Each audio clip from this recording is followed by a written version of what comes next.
One moment with you could sate me for a lifetime, and prize the fear from my heart. I'm so very glad you came to share this with me. I'm in love with you. I will not be slandered! General, you saw my reports. You know it's not my fault. The facts suggest otherwise. You were ordered to retrieve the artifact. You failed to do so. If I had been given drow warriors instead of goblin trash! Oi! What? General? Take Minthara below. Someone will have to consider her fate. No! Please! Mercy! Please! We're too close to the ending, and the new beginning. I can coddle failure no longer. Kill them, quickly. You creaking old bag of shit!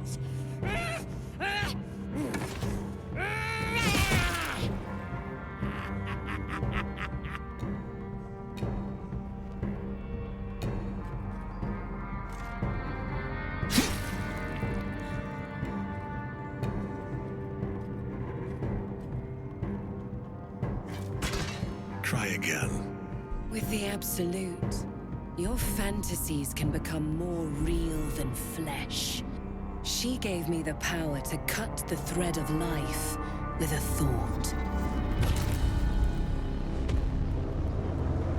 There is a relic that General Thorm requires. He sent his most trusted advisor, disciple Balthazar, to retrieve it. You were adored, Minthara. Brought up from the darkness and into the Absolute's light. Immediately, your mind is swept into a greater vortex. A psionic storm with Minthara at its center. I will put my faith in you and pretend to be their slave. You have broken your oath, Paladin. At the close of day, I will be waiting for you.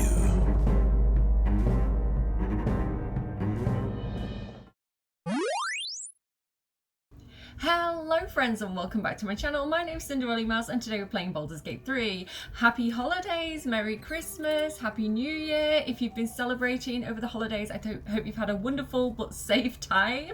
Yeah, I'm ready to get into the new year and continue playing Baldur's Gate. I'm sorry I missed an episode. Christmas got the better of me. I ended up doing more things than I was expecting and it kind of threw up my schedule. But we're back in it now and yeah, let's continue this thing. So it's been a good 2 weeks and the last thing I remember happening was Will became an Oathbreaker Knight, which I think is a really interesting storyline for him. I think it really suits him considering like the rest of his story, and it's something I've never done before, so I'm kind of experiencing this with you guys for the first time. Do not resist. Surrender and be remade.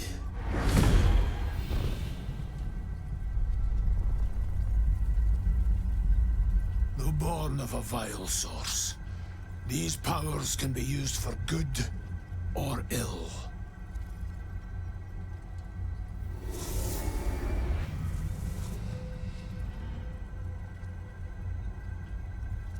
Your oath no longer binds you. The choice is yours alone. Also, we romanced Gale. We had a full-on woohoo with Gale. There's two options for that. We chose the kind of down-to-earth, we love Gale for who he is option rather than the theatrical, let me show off all my magic moves version. Are you sure? I could conjure up any sight that you could dream of, and a few you could not. I could use the weave to make us feel sensations beyond reckoning. I could do more than woo you. I could wow you. Which I think is quite fun. So let's catch up with everybody. I've got Cordia here. I can't remember if I've got anything in particular to show you in terms of like armor. I think we're kind of doing a similar thing as last time.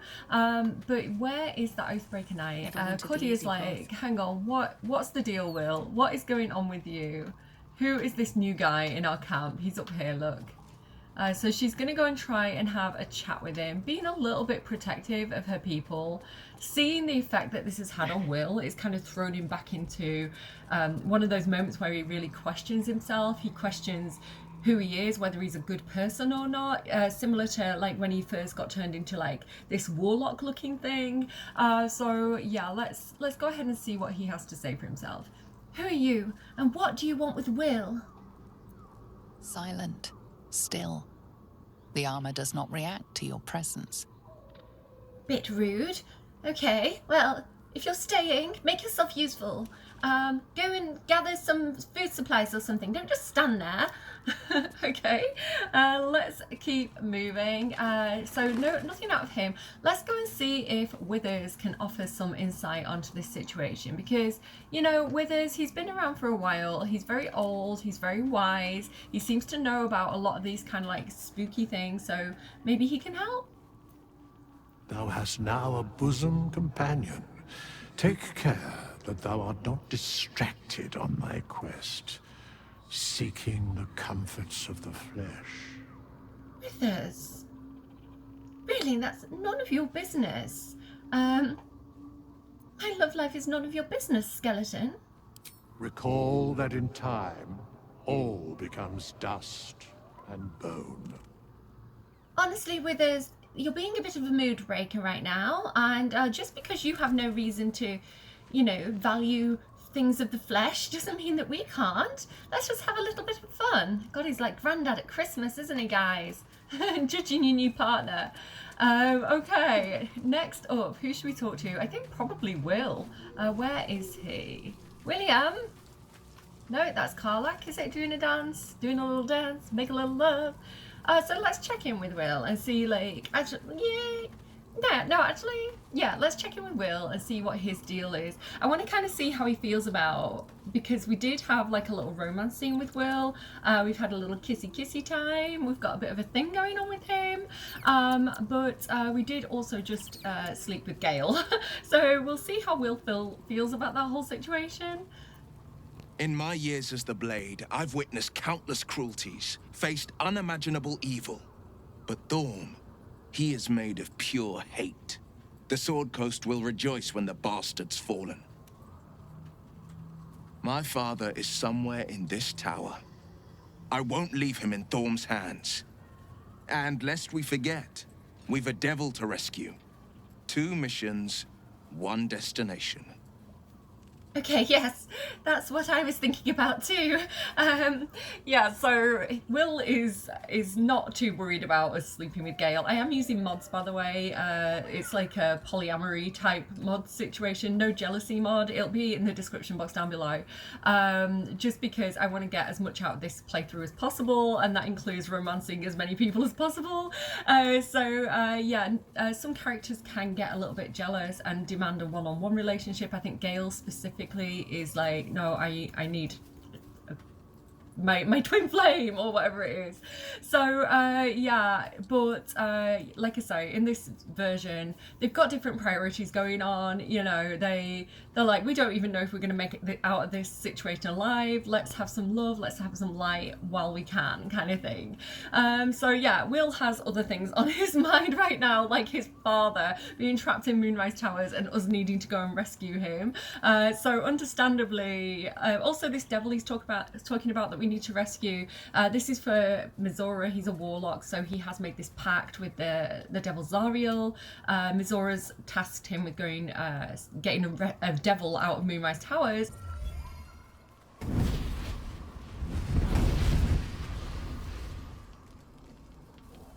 Playtime's over, pet. Ah, I love this time of year. The dickheads start popping up wherever you look. What do you want, Mizora? Drop the attitude and perk up your ears. You've got a new mission. Absolute's cult has gone and grabbed one of Zariel's assets. A devil, and a powerful one at that. They're locked up in the cult's fortress, Moonrise Towers.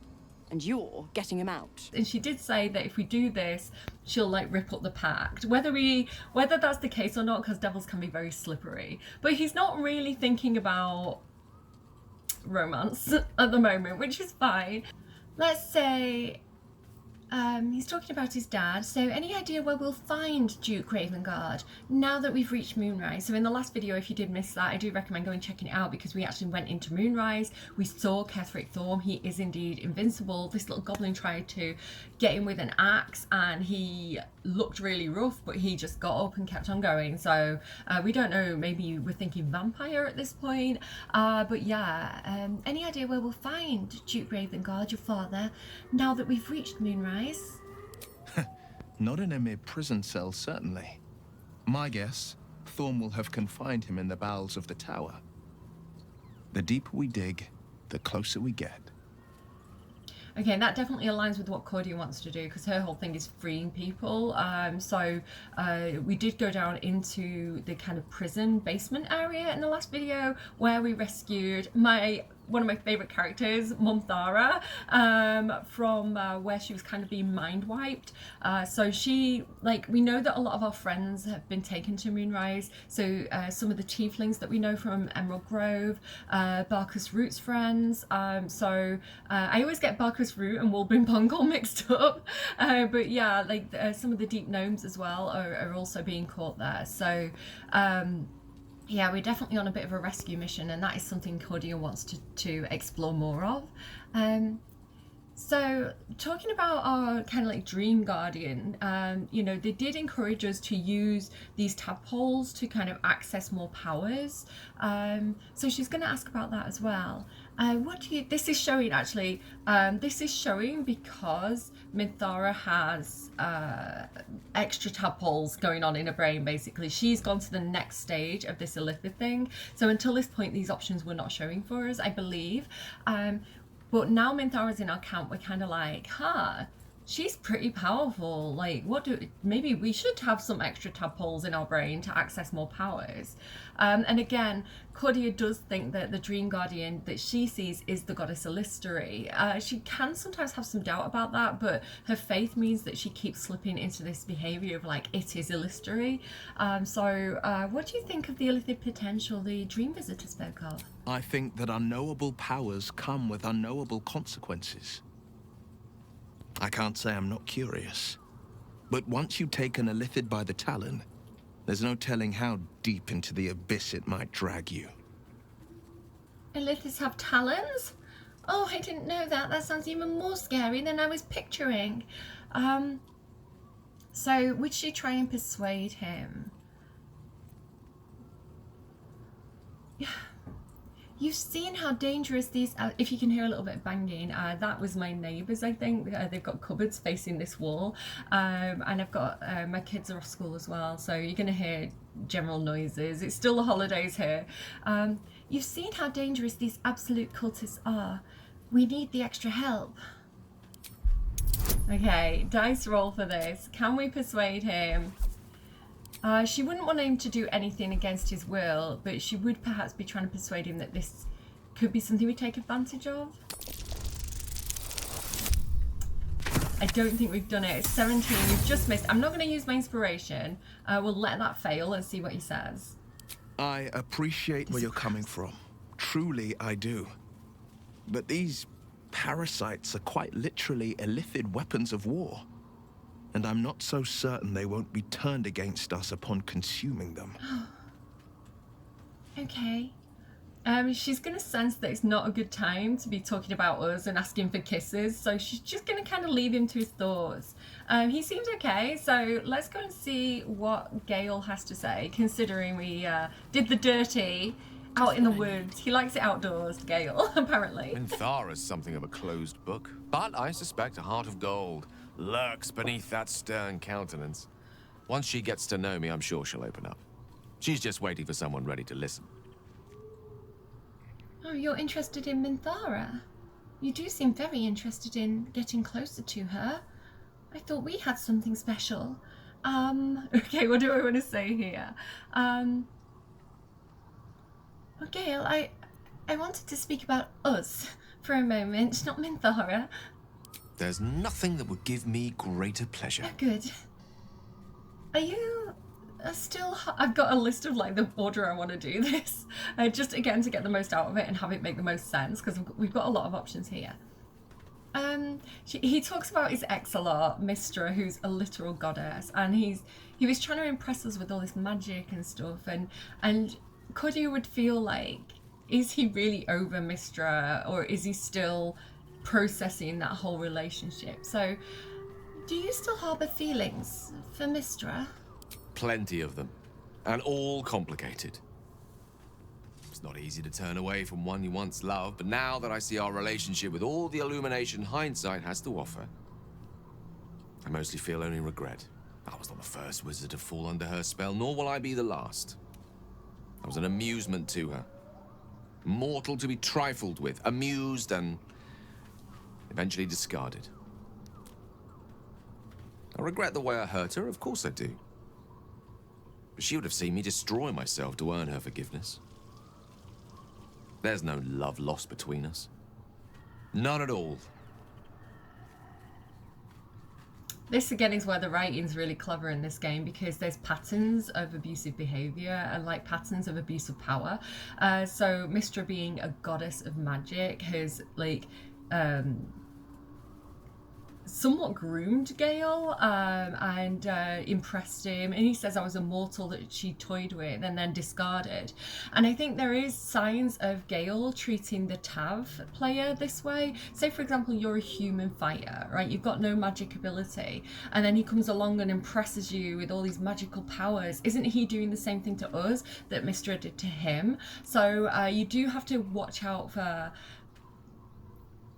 the way that the characters have been treated by their gods or abusers, kind of perpetuating that. And I do think part of the game is trying to make them see that for themselves and to break that kind of behaviour, which again I think is just such great writing. What do I want to say next? I like this one here. Gale, am I the first... Again, maybe this is her own insecurities. Am I the first mortal being that you've been with? Yes, she's a sorcerer. Yes, she's got magic and powers. But, you know, is Gale comparing her to a goddess? And is that fair? What a question. No, you're not the first. Though you are the first since my relationship with Mistra came to its ignominious end. When the true danger posed by my condition became apparent, I had no choice but to sequester myself away from civilized society. A reclusive wizard. Who'd have thought? After so long with Mistra, I have to say the pleasures of mortal love are much sweeter than I remember. Though perhaps that's simply because it's with you. Okay, so quite happy with that apparently. It just says continue. I don't know if I'm meant to have some other options there. Yeah, I think she'd be quite happy with that. Yeah, let's just continue. Oh, hello.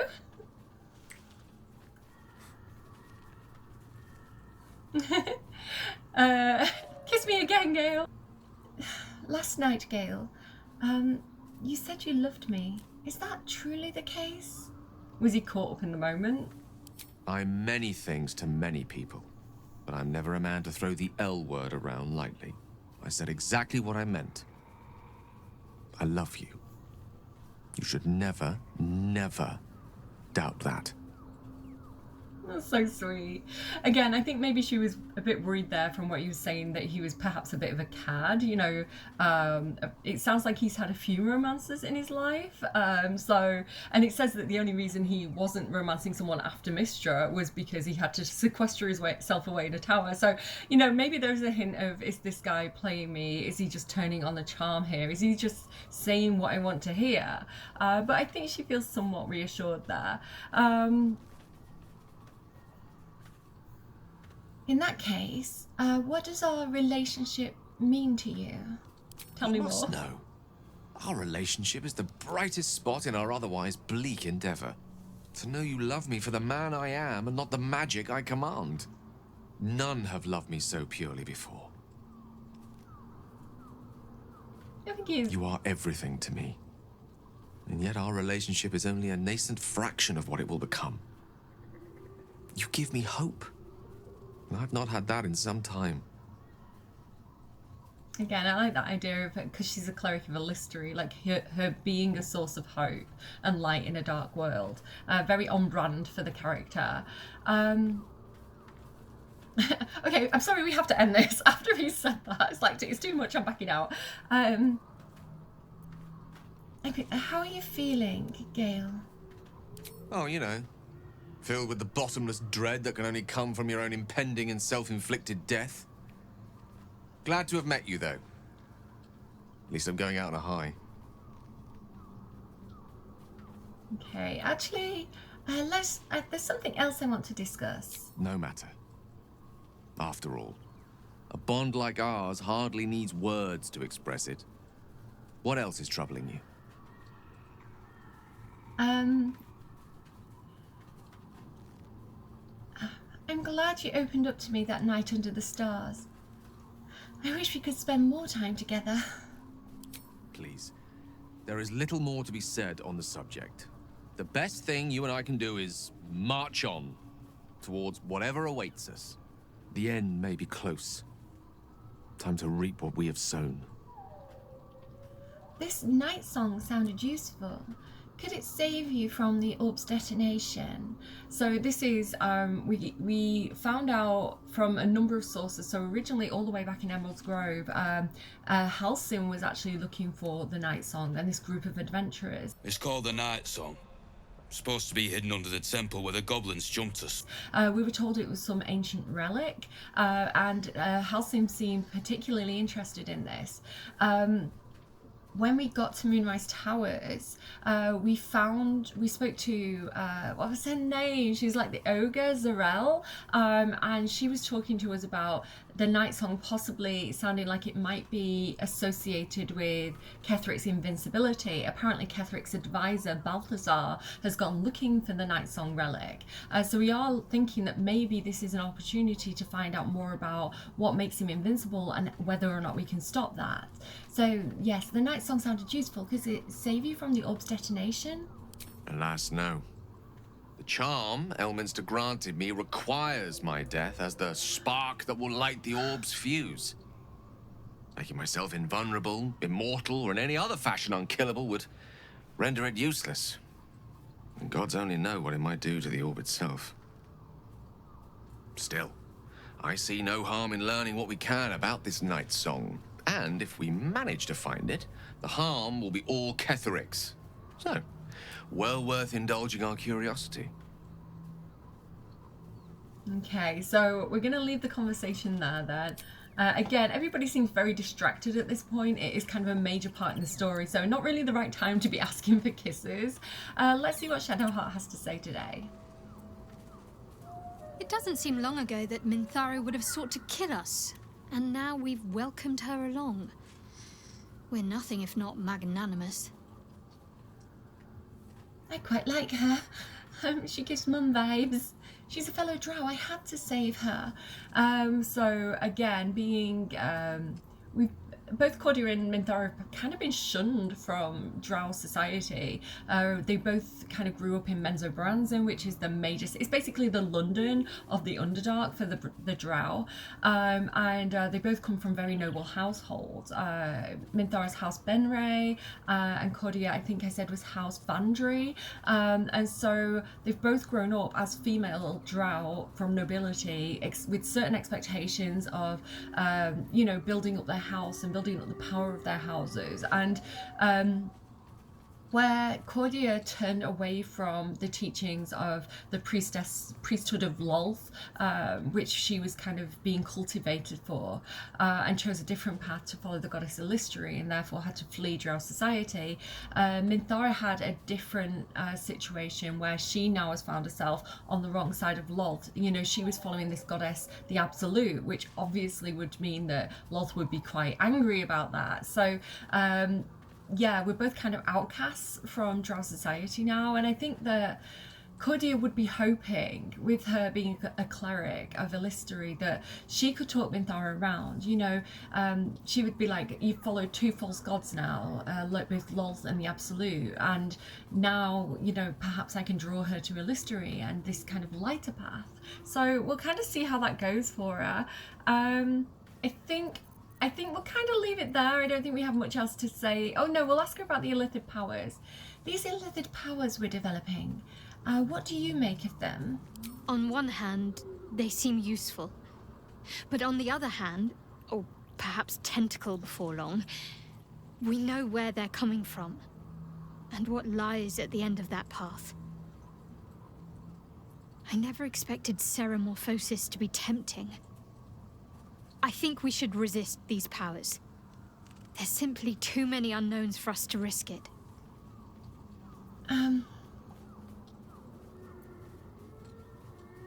That sounds like a very cool thing to say to Shadowheart, but I think she would have listened to what she said there and she'd say, perhaps you're right. It's been known to happen. Okay, yeah, that's what I'm saying to Shadowheart. What else do I want to do today? This episode is mostly going to be a Dirge episode, so I'm going to switch over to Dirge and he can check in with some of his companions. We've got Minthara here, but again, he's all be running. Figuring her out. I'm sorry, I can't hear super well today for some reason. He's just kind of figuring her out, sussing her out, and you know, we've brought this basically an enemy into the camp, and he would want to know what his companions think about this. So his little team. Lae'zel, what do you think about Minthara? The drow is unpredictable, uncompromising. I respect her almost as much as I distrust her. Love it. Okay, so in the last episode we did also find another part of that Orpheus Githyanki disc business, which I will ask her about eventually, but we've got a lot of storylines open at the moment and I want to kind of concentrate on the ones in front of us. So Dirge would think this is maybe not the right time to approach this. We don't want to distract her from the task at hand. We're about to go into Moonrise Towers, check the situation out for ourselves, and yeah, he wants her on task and focus, so he's gonna just hold that back a little bit longer. Again, asking about these illithid tadpoles because this is an opportunity for us now. Dirge disapproves. He is not a fan of the Absolute and the whole tentacle business at all. He doesn't like the fact that this thing has been done to him. So have you thought about making use of the tadpole's power? Mark my words, this power would be no blessing, but a curse. You might as well ask me to gouge out my eyes for the promise of sight, or slice off my tongue for the promise of taste. The mere suggestion is an insult. Don't give Dirge ideas, Lae'zel. Listen, don't put that imagery in his mind.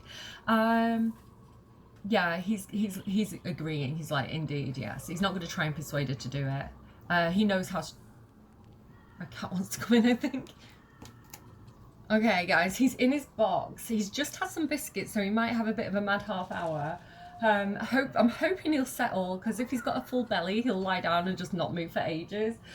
So let's hope that my cat's not going to be a nuisance.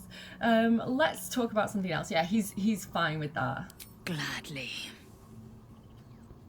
I don't think he has anything else to say to her right now, so we're going to leave that conversation. He's just going to be like, indeed. Let's go and see Karlach. Did I mention Karlach has new armor in the last episode? So they're kind of matching at this point.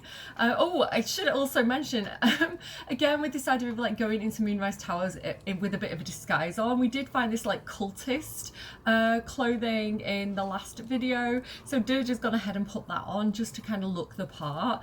But normally he wears his, what was it, the graceful cloth armor, which I love this on him with the kind of like skeleton. It's very Alexander McQueen vibe. And Karlach now has kind of matching armor, which I absolutely love for her. She's got the mighty cloth, which gives her bull rush. So technically this is not as strong as her last armor because this is clothing, not armor. So her armor class has dropped, but hopefully we're not going to get into too much combat today, and she can rage if needs be as well. She is a barbarian, so I think she'll be okay. But I liked it, and I wanted to like mix it up for a bit of a change. She has also got the Helldusk armor, which I'm excited to put on her, but we need to get a feat to allow her to wear heavy armor before she can put that on. Dirge, have a chat with. I love how she dances and like she's always wrestling. Hey, you. Cat, no.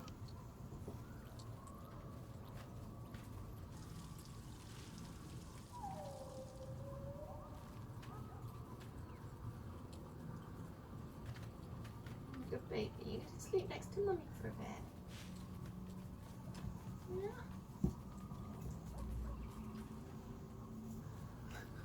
So I'm just trying to encourage him to stay. You can see him back there peeking out of his box.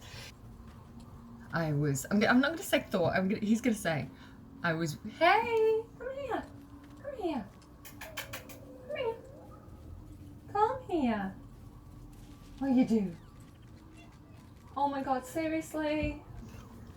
I need to get like a cat flap in my bedroom door or something. So he's going to say, I was worried you might want to do it yourself. Me? Nope, sorry. I don't expect you to do anything you don't want to do. Good. And you know, keep an eye on yourself. If you start feeling loopy, shout. We don't know what these tadpoles are capable of. Woman of my own mind. Alright, how about Astarion? Astarion, what do you think about the tadpoles? He was considering it, he was into it. Let's see if he still feels the same way. A bit worried about him. I want to be clear. Letting Minthara tag along with us was your idea, so if you wake up with a dagger to your throat, that's on you. I thought you'd quite like her. But both being quite power hungry, you know, I think they have a lot in common. He's going to say this in a mildly joking way. Better a dagger at my throat than fangs, Astarion. Excuse me? I would never. But fine. Take her if you wish. Just know I'll be resting with one eye open. Wouldn't expect anything less of you, honestly. Okay, we're gonna leave that conversation there. I think that's really funny. He's a little bit jealous. He doesn't like the competition, I don't think. So I think it's probably time to talk to Minthara. Cordia had a bit of a chat with her in the last episode, but I think Dirge would want to know more. I feel really bad that she's kind of out here on her own. You know, like, she's like, not quite accepted as part of the rest of the company yet, so she's just chilling down here. But I love Minthara. I think she's incredibly thankful about being given this chance. I think she basically thought her days were up, and she didn't think that anyone was gonna vouch for her, and then we did, and I think she's aware that she kind of owes us one for that, you know. But let's see, Dirge and Minthara, what is the situation? You wish to consult me? So you can see I've given her a bit of an upgrade with her armour. We'll get some really cool armour for her eventually, but I'm just going with the drow look for now. I think it's her own armour I left on her, so what she came with. Again, Dirge has some serious memory problems here, so he's going to say, do you remember all you did in the Absolute's name? I was the Absolute's dagger. I remember every throat that it held me to, and every drop of blood it forced me to spill. Forced? I take no responsibility for the lives I took. I did nothing in the Absolute's name. I was merely a weapon that it wielded. So she was being puppeted, she was being mind controlled by this thing. Which I believe, like me, the player, I absolutely believe that she didn't have any control over what she was doing at that point, which makes me feel a little bit guilty now about killing Z'rell. Maybe Z'rell could have been saved as well, but I don't think so.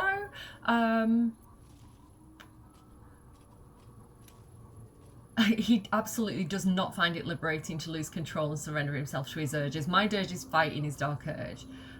He's going to say...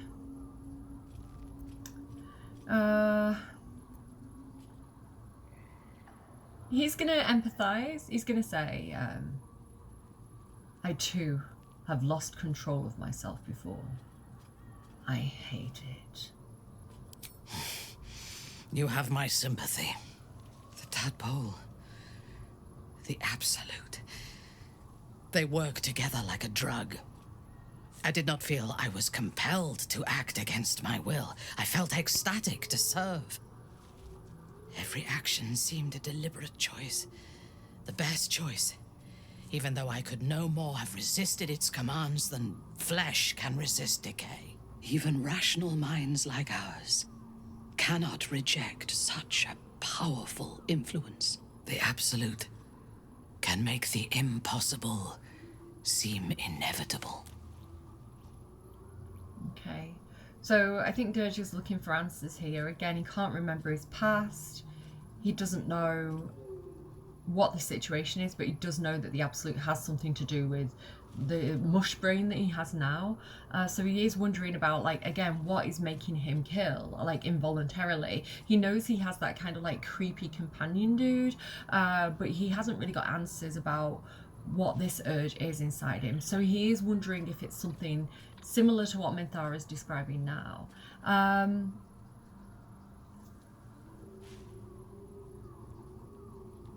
He wants more information, so he's going to say, I need to talk to you about a private matter. Then speak.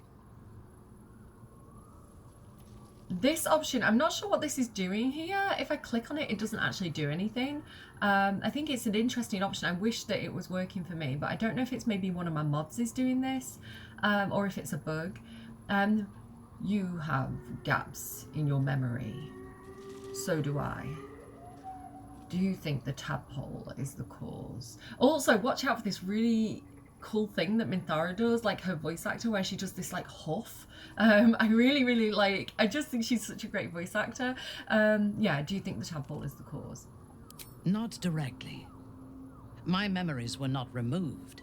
They were obscured by the Absolute's voice, by its presence. The tadpole is a conduit for that voice, not its origin. And while the prism protects us, the Absolute cannot reach us. As for the tadpoles themselves, for the moment I do not believe they are malevolent.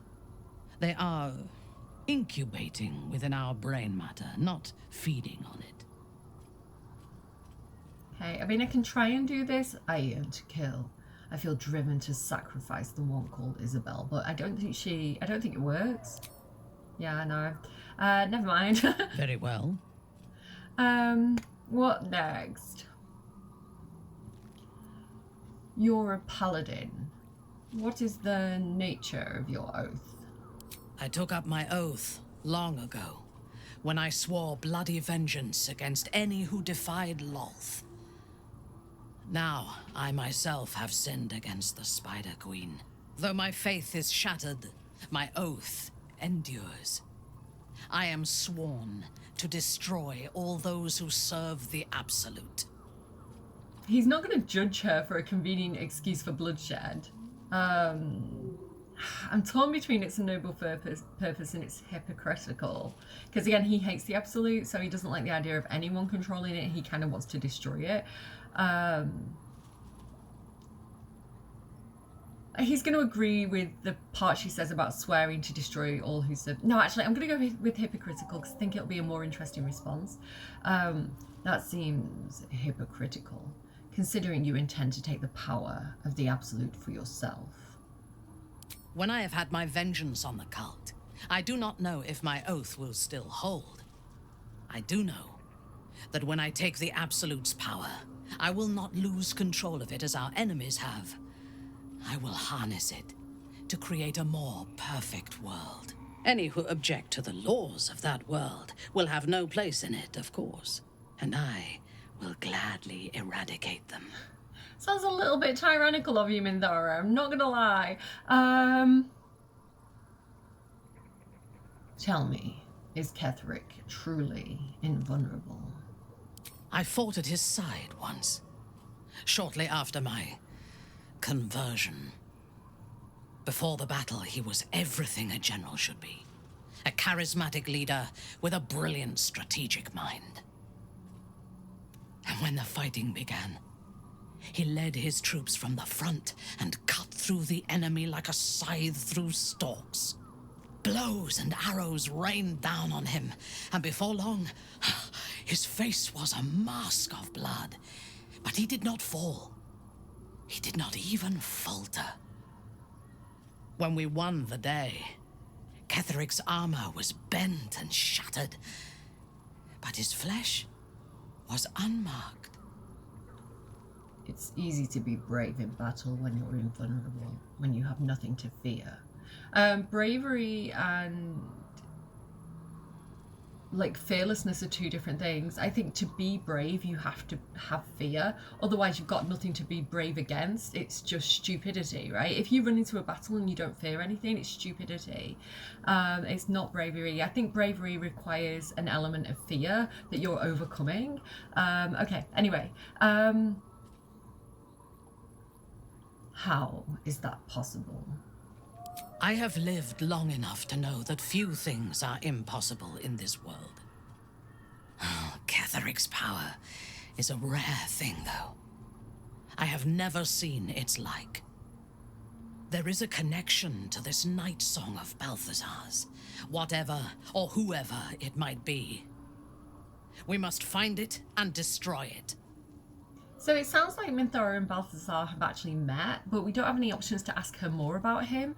Maybe they only met briefly, maybe she knew of him, but she was never in his, like they were doing different things with the Absolute, because obviously she was quite quickly sent after the artifact. We originally found her kind of close to the Emerald Grove, like with the, looking for the artifact in the Goblin camp. So it may just be that they were like doing their own thing, like ships passing in the night. I am curious to hear her thoughts about companions, but I'm going to wait until we've actually done more together, so it makes more sense, like dialogue wise, that she's formed an opinion, because she's only really just got to camp at this point. Yeah, that's all we're doing with Minthara for the moment. I would love to have her on Dirge's team, but it doesn't make sense that we would take her back into Moonrise where we've just broke her out from, so she's going to have to remain in camp for today. But I do want to spec her. Yes. So let me kind of show you what's going on with her at the moment. A lot of the stuff like this that says that it gives a bonus effect if the wearer bears the Absolute brand can finally be used on someone now, because none of us have the Absolute's brand, which is that like hand on the face thing. Minthara, because she was in the Absolute, has that already. So she's got the Absolute's talisman that gives her advantage on death saving throws and the spell aid. She also has the Ring of Absolute Force, which says that because she has the Absolute's brand, she deals an additional 1 thunder damage with thunder damage spells and attacks. She also has the Explorer's Ring because she might as well, nobody else had it on currently. She's currently got her regular kind of camp clothes on because I think she looks banging in them, and she has the Circlet of Psionic Revenge. Originally Lae'zel was wearing this, but she's got a different thing on now. So yeah, she's got this, which gives her psychic damage. I like Minthara doing psychic damage because she has a lot of illithid powers. She also has the Devotion Cloak. Okay, I've got a whole thing going here. I hope it works. So she's got some things with poison damage. So this says when you poison a foe, you heal yourself for 1d4 hit points. So she poisons someone, she heals. She also has something else. Where is it? This one here. If the wearer heals a poisoned creature, it's no longer poisoned. And whenever the wearer is healed, the weapon becomes coated in magic and deals an additional poison damage. So if she heals, she deals more poison damage. If she deals more poison damage, she heals. So I'm hoping we're going to have this perpetual damage heal situation going on in combat with those. This also gives her plank growth. She's got her normal spider silk armor on, which is what she came with. And I've given her these Night Warden boots. Now these are effectively the exact same as the boots that she was originally wearing when we got her out of Moonrise Towers, but they are a modded version. So I didn't like the way those really chunky boots looked on her with the kind of lightweight spider armor. So this has the exact same effect, although it does give us shadow teleportation, which I think is really cool for her. It's basically Misty Step, but you can only Misty Step from shadow to shadow, and I think it really suits her being a drow and kind of all her stuff. So yeah, I just like the way those boots look a little bit better than those kind of like really big astronaut boots that she had on before. She also has the cruel sting. Again, this deals extra poison damage because she's a drow, so again with the poison, and it also does ensnaring strands, which is a little bit like hold person, which means that we're going to have I think it's advantage when we try and hit them. They're like held in place. It enwebs them, which I don't know, it's on brand for a drow. Maybe it doesn't do too much, but and she also has the Absolute's Protector, which is another one of these items that, you know, assumes you have the Absolute's brand, and this says that all damage received from incoming spells is reduced by 1, so it's not going to do as much damage to her. And she also has Shield Bash and this extra spell, Fire Shield Chill. So I'm really excited to play with her. I'm really excited to take her into melee and into combat. I do love that she's a paladin. I think she's a really strong character to play with. She's one of my favorite characters to actually battle with. So really excited to actually get her into combat at some point, but I'm sad we're going to have to leave her in camp today. Also, this thing about the tadpoles, we can finally check this out now. So if I click here where it says Illithid Powers, Minthara comes with like 1 tadpole to spend. Now you can see this screen here. If you use the tadpoles, it actually kind of like damages your brain, but it gives you extra powers. Now I don't believe there's any consequence to doing this. It's just whether narratively it makes sense for you and whether you want those powers or not. I was waiting to do this. I was considering doing it with Astarion because in dialogue he shows some positivity of like liking the idea of this up until this point, whereas Minthara already has it. So being someone who's like, let's make use of these powers, I think that, you know, we can give her a few extra tadpoles. So I'm going to go ahead and give her what am I looking for here? Look of the Far Realms. So this says, this is disgusting, guys. I hate the visuals of this, but it says once per long rest you can change a successful attack roll against a foe into a critical hit. So she can bump up to a critical hit, which does double damage. So I'm definitely going to take that one for her. I'm sorry, Minthara, this is so gross. Bless her. But I don't know, she's into it. She's like, yeah, let's make use of this power. So if I go in here to my camp chest, I do have quite a lot of Mind Flayer parasite specimens, so I'm going to grab a whole row of these, and as soon as I put them into her chest, you'll see they go into that Illithid power thing automatically. There you go. So I'm going to keep a couple back just in case we need them for any reason. But yeah, effectively we can just go around and give these to, if you want to give these to every character you can do, if it makes sense for you to do so. But for now, I'm just going to give her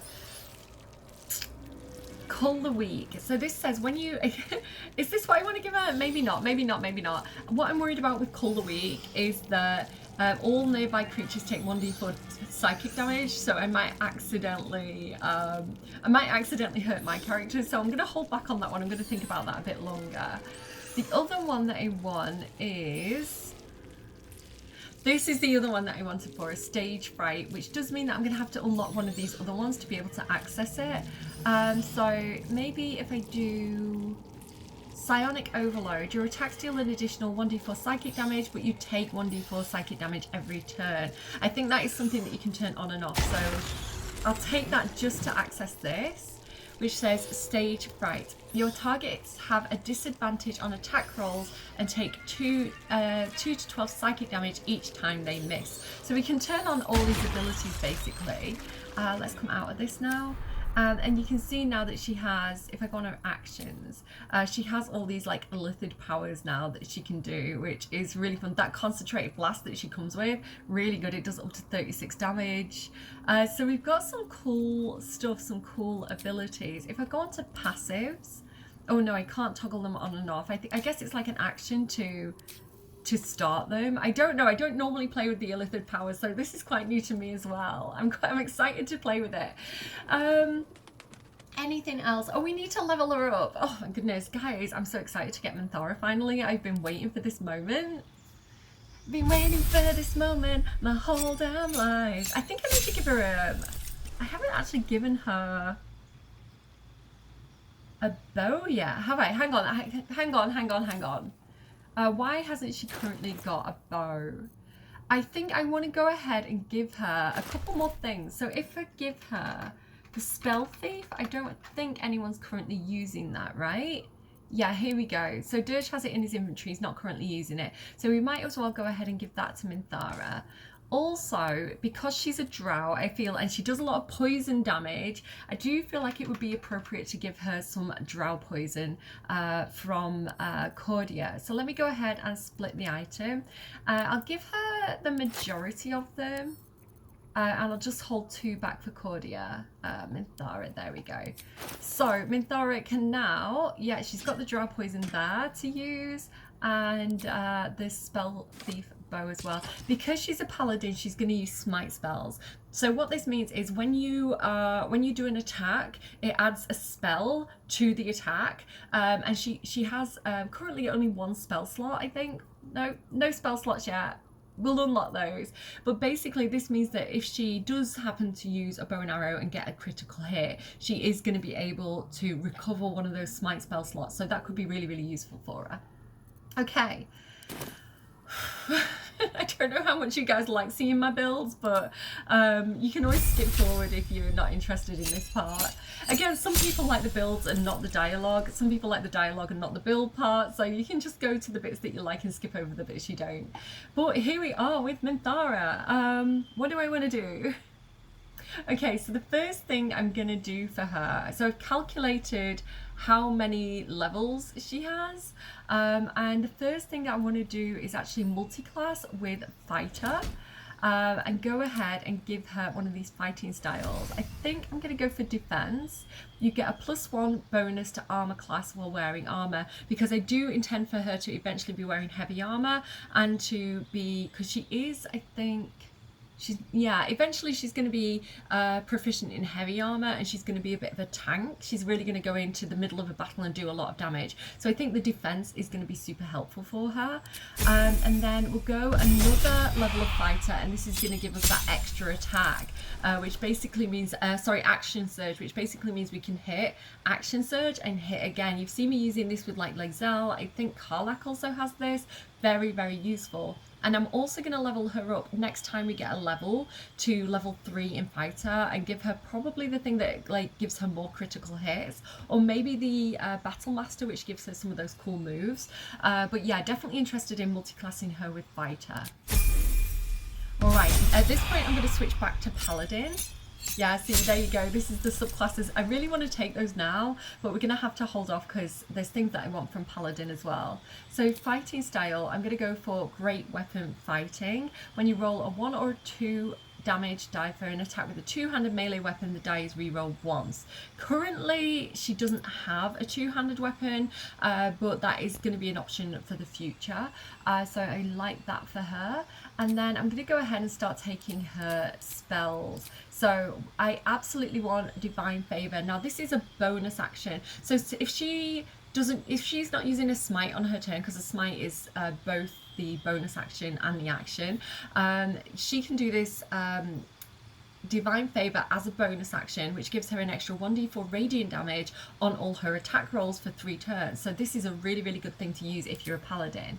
And then I'm just going to go in and give her some of these smite spells. So we've got Thunderous Smite, Wrathful Smite, and Searing Smite. The smites are really good for paladins. They deal extra damage, and some of them have some effects like making the target prone or making them frightened. So it's a little bit like Lae'zel's Battle Master stuff.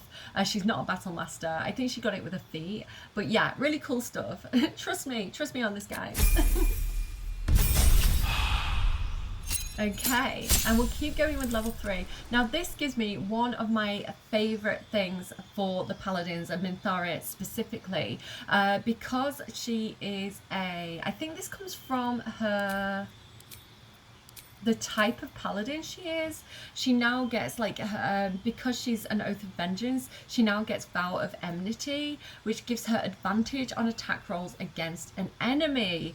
So again, this is really, really cool. You can actually cast this on yourself, I believe. At least this is the way I've played it so far, whether I'm accurate or not. I think you can cast Vow of Enmity on yourself, and this gives you advantage on all your attack rolls against every enemy, which is so overpowered, and this lasts 10 turns. So So very, very cool thing to do. It's also a bonus action, so you can do it right at the start of combat, and then it's going to basically last 10 rounds. Really, really highly recommend this.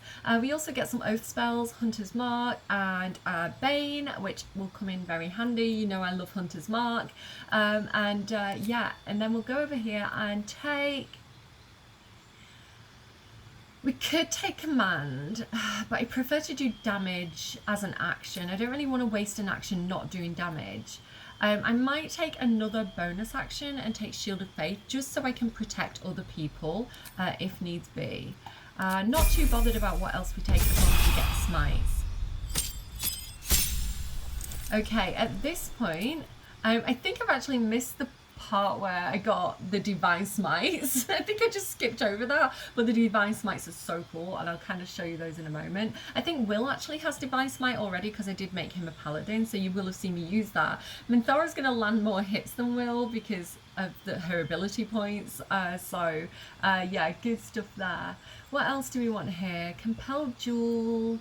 I never really use it. There's some really good stuff, but I don't tend to use it very often.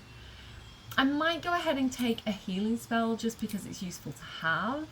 I do like command drop weapon. Yeah, I'm going to take that because it can be useful to make people drop their weapon. So yeah, we'll take that just in case.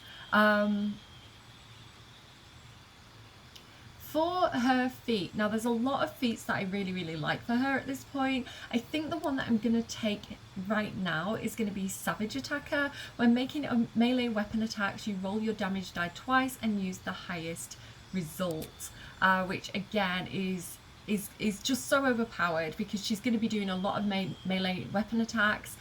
Because she's actually... I think when she gets to level 5 Paladin, she's also going to do 2 attacks per turn, like Lae'zel does.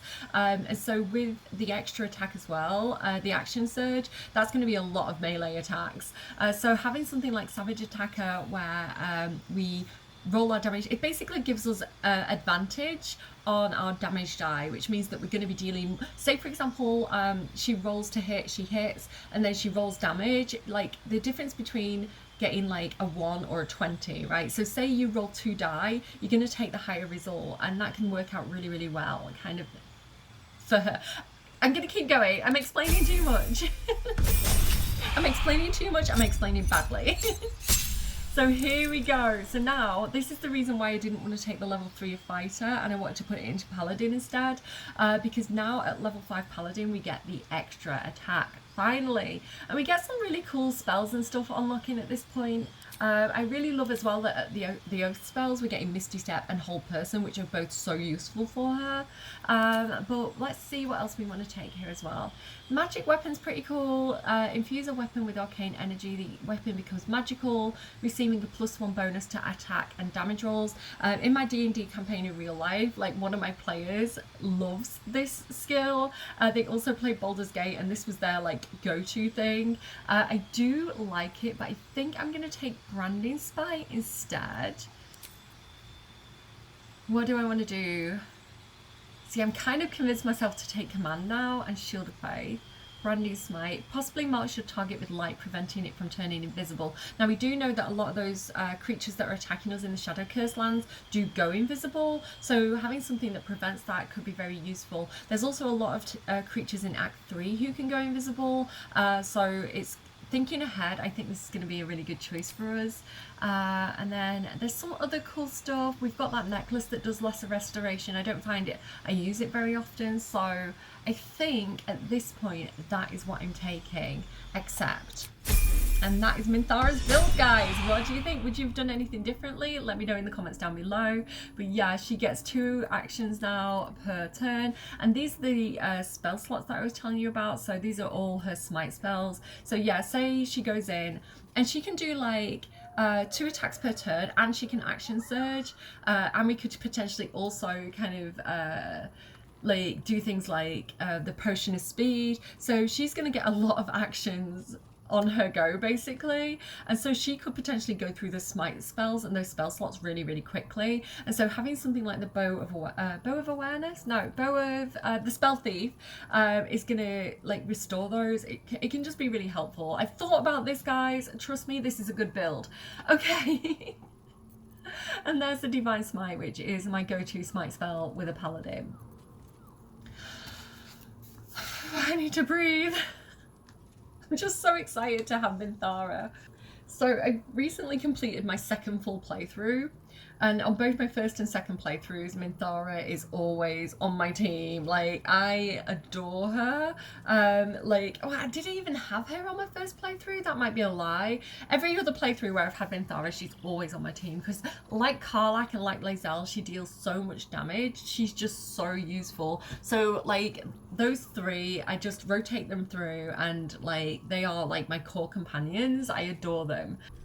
So it's time. We spent like an hour faffing around in camp. It's time to go back to Moonrise. Let's go. So I'm gonna have Dirge keep his team, Dirge, Karlach, Astarion and Lae'zel, and it's their turn to go and check out Moonrise. I'm gonna go ahead and look at all this stuff that I just ignore the quests. Moonrise Towers, there we go.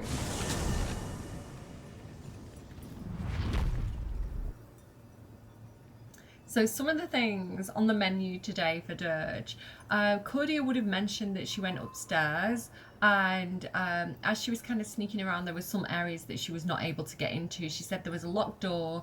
It seemed really hard to lockpick. Maybe Astarion or even Dirge could attempt to do that. So yeah, that is something that he's considering doing. How do I get up my feet can carry me. The top floor where Ketheric is, and how do we get into those other rooms and find more information that could be useful to us? So, hello there. I have something to ask. In her name. Yeah, so they're just accepting us as like a member of the Absolute. Just by the way we look, I guess. We've got this Dragonborn wearing Absolute clothing, somebody who looks like a drow back here. Astarion's kind of dressed in drow armor, a tiefling who looks pretty badass. The Githyanki, I did consider disguising Lae'zel or leaving her at camp, because I feel like the Githyanki would definitely raise some eyebrows. I think as far as the Absolute would be concerned, the Gith are one of their biggest threats. They're definitely enemies, and I think Lae'zel would raise some eyebrows, but I think we could possibly say that she's a double agent, right? She's helping us find the artifact if we were questioned about it. Despite Nobody everything. does question us about it, which I think is a bit strange, but yeah, let's, again, Dirge is like looking for alternative entrances and exits here. In case we want to sneak in. Let's go and have a look at this ghoul. I've been fighting ghouls in Curse of Strahd this week. We are favored. We are blessed. A mere shadow of a creature, yet it hears the Absolute's voice. The blessed will conquer all. Same armor as us, pretty much, with those rib cages. Dirge would be so tempted to just like punt it off the edge here.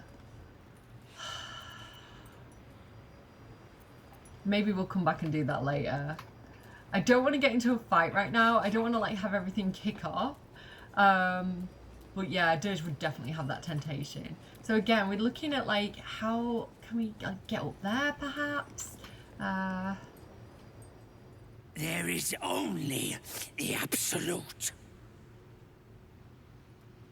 I mean, we are wearing the Absolute symbol, so they're saying the party line there, aren't they, to us? Serve her. All will serve her. Oh, that's grotesque. Don't stare. You'll only encourage it. They're so gross. So yeah, Dirge is definitely noting that it seems like there's some scaffolding that we might be able to climb up. But he doesn't want to act too suspicious yet, right? He wants to suss out the situation before we do anything else. So let's get in here. And just for security reasons, just shut that door. Again, the less eyes on us at any one time, the better, in Dirge's opinion. And let's check out what's going on in this room. So guys, we have something special here. I don't know how many of you will be aware of this interaction, but if you have Karlach with you and you come and talk to this guy, Lantarv, there's like some special stuff that he has to say. Well, Flo didn't tell a lie. She said you'd find me, and here you are. Karlach, isn't it? Now there's a name I'd hope never to hear again. What was Flo doing here? Didn't think to quiz her about her business.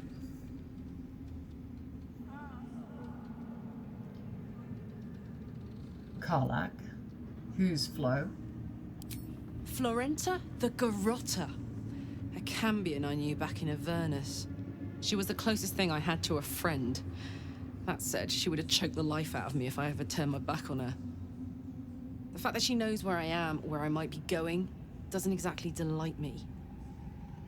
I mean, I presume that Mizora, who's Will's patron, or at least handler, is probably keeping tabs on Karlach as well. Ever the practical, Dirge would say, is she a threat? Maybe. Probably. I don't know. She's a half-devil. Impossible to read. I wouldn't have given her the time of day, but even I needed a laugh once in a while. What can I say? The bitch had good jokes. Enough chatter. Your friend gave me 3 soul coins, said I could sell them if I wanted. But if I kept them for you, she'd consider it a favor owed. Soul coins, huh? Those could come in handy. So because she's a barbarian, she can use, well, because not even barbarian, Karlach specifically, because she's got an infernal engine for her heart, the soul coins can be used to fuel that and deal extra damage. I don't really use them, but just purely for the dialogue, because I think it's interesting. I think a lot of people would miss this. Let's go with it. Let's have the soul coins then. Sure. But she did have a condition. For every coin you take, you've got to hear the story of the soul trapped inside. There you have it. Flo came all this way just to try to make me feel like shit. Clever use of her time. Memorized a bunch of sad stories on her behalf, did you?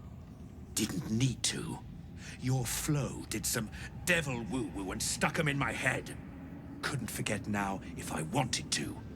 You want the coins or not? Fine. Get on with it then. First coin's got the soul of a woman named Mavery. She was born to a cruel mother and a violent father and 3 evil brothers, all named Baldur. She never knew a day of love in all her life. When she was a girl of 15, she sold her soul to Tiamat in exchange for someone who would love her unconditionally. She got what she asked for. A fellow named Clint, destined to be her soulmate. Struck by a cart and died a few moments after clapping eyes on our Mavery. Poor guy. The scud of her soul is yours now. Thanks, I guess. We'll put that coin to better use than Tiamat would have. Sure you will. This one has got the soul of a man named Frakes. Lived in a village near Neverwinter. Hit hard by the worst hunger in 1,000 years. Frakes called out for help. Prayed for his children to have meat to eat. Zariel answered. Made old Frakes grow flesh upon flesh after flesh. His wee ones had all the meat they could stomach. He should have known.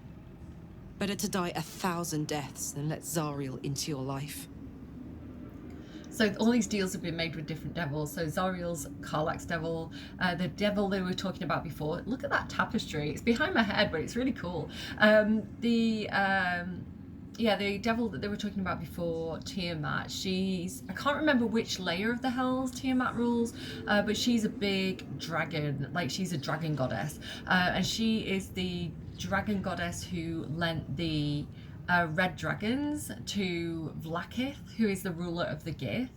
So that's why the Gith have red dragons. Just a little bit of lore there for you, but it's interesting that Vlaakith has made a deal with a literal devil to get these red dragons. I don't know the full background of that story, but I do know that like snippet of a fact.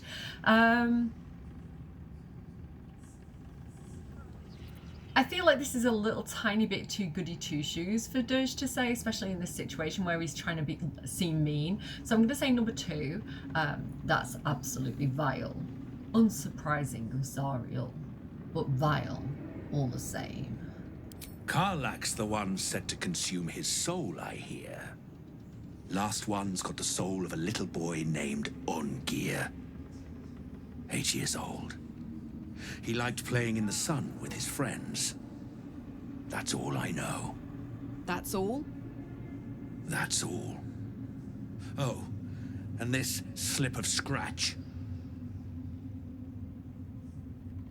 Well, thanks, Flo. Hearing a bunch of desperate horror has ruined my day, which I suppose was the point. You got 3 soul coins out of the bargain, didn't you? I'd quit whinging if I were you. I did my part. That means our business is done. Unless you've got actual gold to hand. I love bugbears, by the way. Like, they tend to be like baddies, but in my old campaign, I had a bugbear, like, companion for my character. He was basically like her, like, nanny, I guess. Like, he'd make her, she was a princess, so he'd like make her breakfast and things like that, and he had all like herbs growing around a room. He was a sweetie. Anyway, right, yes, let me see your wares. I'm gonna come back to that in a moment. I'd like to actually just drop out and see what this note is that he has given to Karlach. Yes, I know I've got soul coins. You could say ×3. Go away. Here we go, sulphurous note. So this is from Karlach's friend. I guess I've got it. Let's have a read of it. Never mind. What does it say, actually? A hastily folded paper that reeks of the hell, signed by Karlach's old friend, Florentina the Garotta. So let's read this. To whom it may concern, Frung got his head stuck in a butter barrel, and when his little imp thing tried to help him, they both fell off a ledge into a volcano. I laughed so hard, Zariel sent me out of the room. Other than that, you haven't missed much, though I've sure as hell missed you.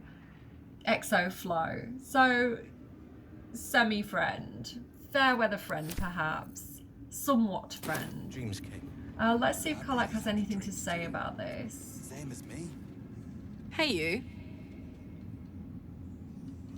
So, you had a friend in Avernus. You never said. You saw the extent of Flo's friendship. She'll lend you a hand, long as she can crush your spirit while she's at it. I knew never to let my guard down around her. She always made me laugh, even when I least wanted to.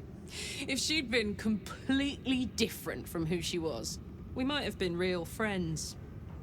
Aww. I feel like this is part of Karlach's thing, is like her loneliness, right? Not her inability to be touched by anyone.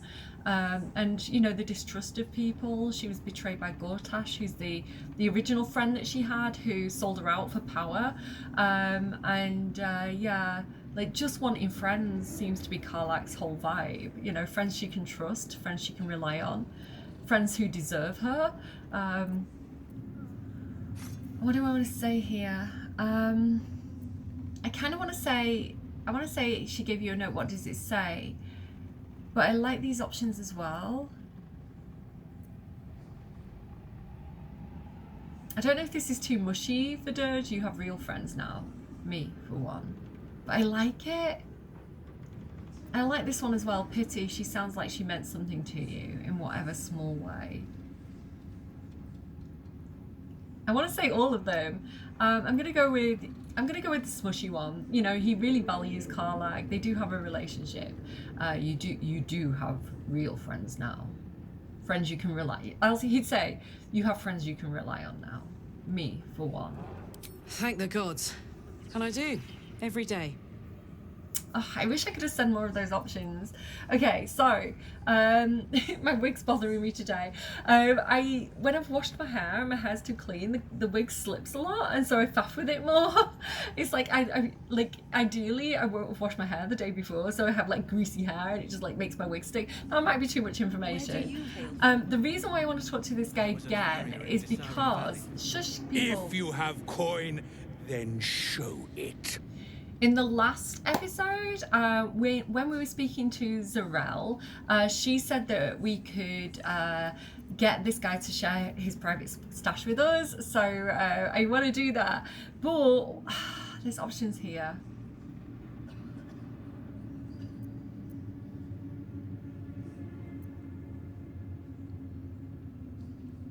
I can't resist this dirgy option. To mock me is to beg for death. Ha! Bark, bark, like a warg pup you are. The Absolute needs warriors for her crusade. But I see only weaklings in this place. Oh, he's not looking to start a fight. Again, he's instinctively wants to F this guy up now. But we're here undercover, we've got a job to do. He's gonna make a mental note that he doesn't like this guy, and then we're gonna keep moving forward. Zarel said you're to share her private stash with me. Took a liking to you, did she? Watch yourself. She breaks her toys once she's done with them.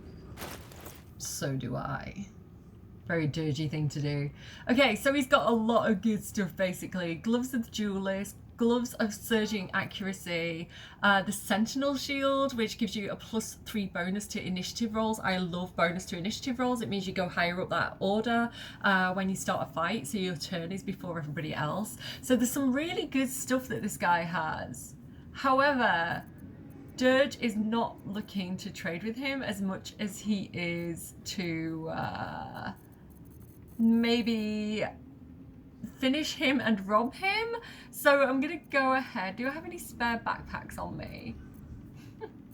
We're doing the backpack trick. Minthara has a backpack. Okay, we're gonna barter. Give him this backpack. We're gonna put all this stuff in this backpack, and hopefully Baldur's Gate is not gonna patch out this trick, because I want that good stuff when we eventually come back round and kill him. So get moving, will you? Your days are numbered, I'm afraid, Lantarv. All right, next up, we're gonna start making our way around here. We have some Zentarim to talk to. It's Roa you want? We only talk when you've misbehaved. Okay. Zentarim bodyguard, I guess? Enforcers? And this was funny when it was just goblins branding arses, but you lot mean business, eh? So they're not part of the Absolute, they're just trading with them? Ah, a new face come to bask in the light of the Absolute. How can I be of service, true soul? So I think this is the same guild that we met in the Goblin Camp. Folk up here like to quiver over right and wrong. Until the coin starts clinking, anyway. It's just business. If there was money in being good, the Zentarim would be pure as paladins. She kind of left when the going got tough, from what I remember. Cordia spoke to her, and she was kind of like, "You're trading slaves, but slaves are people." Dirge doesn't like her. But again, he's wanting information, and he's wanting sneaky ways into other places. So he's gonna act kind of friendly and just try and get some information out of her. Are you also a follower of the Absolute? Blessed by association, let's say. I come to pay proper respect to a new power. I bow, but the Zentarim prefer to look their business partners in the eye. We did have that book as well that we found in the last episode about the Zentarim that said that they used to... It was something to do with them being followers of Bane or associated with Bane, who's the god of tyranny.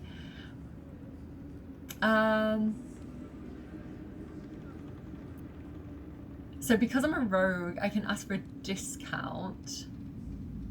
And as a fighter, I can say, what business do mercenaries have with a cult? I'm going to go ask for a discount. I wonder if it's like the same thing as like the kids in Druid's Grove. For another in the business? Don't see why not. We can certainly afford it. Business is booming. These faithful folk don't ask for much. Just some cargo moved to the city. But my goodness, do they pay generously. Hush money by any chance? He might think this, but he's not going to say it. He's going to, again, he's looking for ways to infiltrate. So he's going to say, smuggling. I want in. Oh, true soul. I couldn't burden your spirit with such material concerns. But I'm always happy to trade.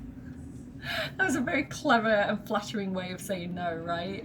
Let's see what you have. So she does have some things I want. She's got a lot of good stuff, to be fair. Let me have a look at my notes here. Poisoner's Ring and Ring of Spiteful Thunder? Yeah, look here. So this is what I'm planning to grab then today. The Poisoner's Ring, Virulent Venom, which again, I've got a whole poison thing going on for Minthara, so this may come in useful for her. Point your ringed finger at a target to make it vulnerable to poison damage unless it's immune to poison damage. So that is definitely something I want for Minthara, a little gift for her there. And then Spiteful Thunder. When the wearer deals thunder damage to a reverberating creature, it becomes dazed unless it succeeds a Constitution saving throw. Now, I do have a couple of characters that I'm considering specialising in thunder damage a little bit. Gale has a little bit because he's a wizard. I like the idea of Cordia being lightning and thunder, because, I don't know, they just go together. Also, Karlach has that kind of like boom hammer, I think it's called, that when she jumps, she can deal thunder damage. I don't think she's got that equipped at the moment. And then Minthara as well does a little bit of thunder damage, so I feel like that could definitely come in useful for someone. Who exactly, I'm not sure yet. And then she's got a lot of interesting stuff. I may come back and trade with her again. She's given us a little discount. Behind my head, it only says it's actually 25%. Yeah, she's got some like, the Scroll of Invulnerability. Is she gonna hang around and fight if we got into a fight, or is she gonna dip out again? I feel like she's a dip out sort of person. I'm gonna think about that, I think. I'm gonna have to have a think about that. I do have this burlap sack with a couple of letters in. I could put stuff in a sack. I'm gonna come back to her. I'm gonna think about it and come back to her. But yeah, let's buy those for now. I'm gonna straightforward buy them. And go ahead. It's only 160 gold, so it's not robbing the bank. Robbing the bank, she says. Possible foreshadowing. But yeah, let's go ahead and see who we want to give those to. So I'm going to go ahead and send the Poisoner's Ring to Minthara. And then, what do you have on at the moment, Karlach? She's got the Doom Hammer, which is good against undead creatures. I think I'm going to switch out and give her the Hammer Aft back. That's the one that does Shock Wave, because I love that. And she hasn't currently got the teleport from her other armor. So, you know, the teleport that does fire damage, which I love so much. So, yeah, Shock Wave. At least she can jump and do damage now with that. And then if I give her that ring for now. Oh, I could go for a good meal. Crusher's Ring gives her movement speed, though. She doesn't tend to do a lot of throw damage, so I think I'll switch those out. Yeah, because she doesn't massively do a lot of throwing. Okay, cool. Let's get going. I'm going to save and we're going to keep moving on. All right, again, he's kind of scoping out the place. So we're going into a lot of the rooms that Cordia didn't. You know, looking for like little secret passages and things. So let's talk to the people in here. This appears to be some kind of like bunking area where the like sleeping quarters. You'd find better lodgings out in the war camp, True Soul. I know we're all one under the Absolute, but you do not want to bunk with an ogre. Interesting. So there is an ogre over here, Meg, in the corner. This guy doesn't seem too happy about the situation. Anything over here that could be interesting? Oh, she's on the move. What's in this chest? A little bit of gold, we'll take it.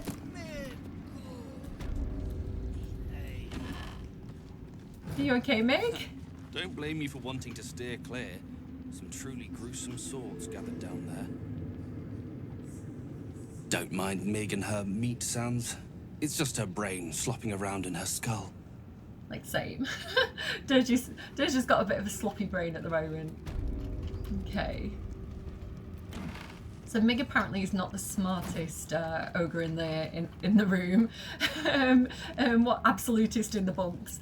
Meg, hi. Hush. Meat sounds above. Here. I mean, Dirge does like meat. For a moment, you do hear it. Flesh sliding on stone, like a living being extending through the walls.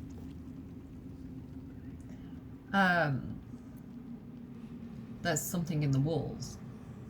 What is it? Pig! In walls above!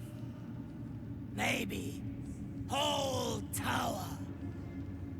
Loudest near kitchen.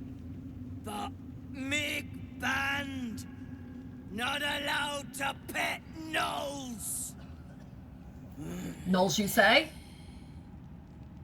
You don't like gnolls? find meat. You share. Dirge doesn't share meat. Okay. I quite like Mick. She's creepy though. Let's keep going. Let's keep exploring. I can't get my headphones right. I can either hear nothing or everything. Like I can either hear myself or the game. Like they block out all of the noise. Let's keep going. I feel like we could probably just leave that door open. This wall looks interesting here. You can actually discover something that leads you to this wall, but I'm here now and I don't want to mess around. So Karlak, could you do the honors, please? Down the hatch. There we go. Sweet. Must lug There's my a sneaky guts through little this hell. treasure chest back here. Yeah, we'll grab it all. So it does look again like there's a little bit of this scaffolding here, but it doesn't seem to lead anywhere in particular. So let's keep on creeping around the place and see what we can discover. Do I have speak with animals on? Not currently, because there might be someone I want to have a quick little chat with here. So I'm going to go ahead and put a potion of animal speaking on. You have to be careful what you say here. You don't want to say the wrong thing in this moment, guys. It's traumatizing.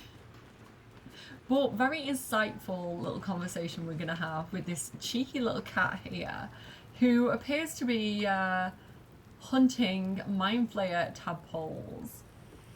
Oh, or sleeping, I guess. I want to have a word. Excuse me. Yours is a face I shred in my dreams. One who kicked the steel claw as if I were some stray. I am a champion hunter. When I lick my pelt, I taste blood. Ghost dragon, harbinger of death, child of the end. The tower feared you so, but one day I shall pry you apart, scale by scale. Fortunately for you, the slithering vermin I hunt has my attention. For now. So, clearly, Dirge in the past has encountered this cat. She says that everyone feared us, like here, and we kicked her, and yeah, she doesn't seem to forget her face, this cat. So again, we can't remember who we were or like what we were doing before we woke up aboard the illithid ship. So apparently we've been here before. Apparently we do have dealings with the Absolute. I'm going to warn you now, if you love animals, don't click try to remember what was forgotten. It does not work out well for Steelclaw. I am definitely not clicking that. Don't risk delving into past horrors. Ask about the tadpole. I think I'm going to go with... I do want to go with one. What have I got in my notes?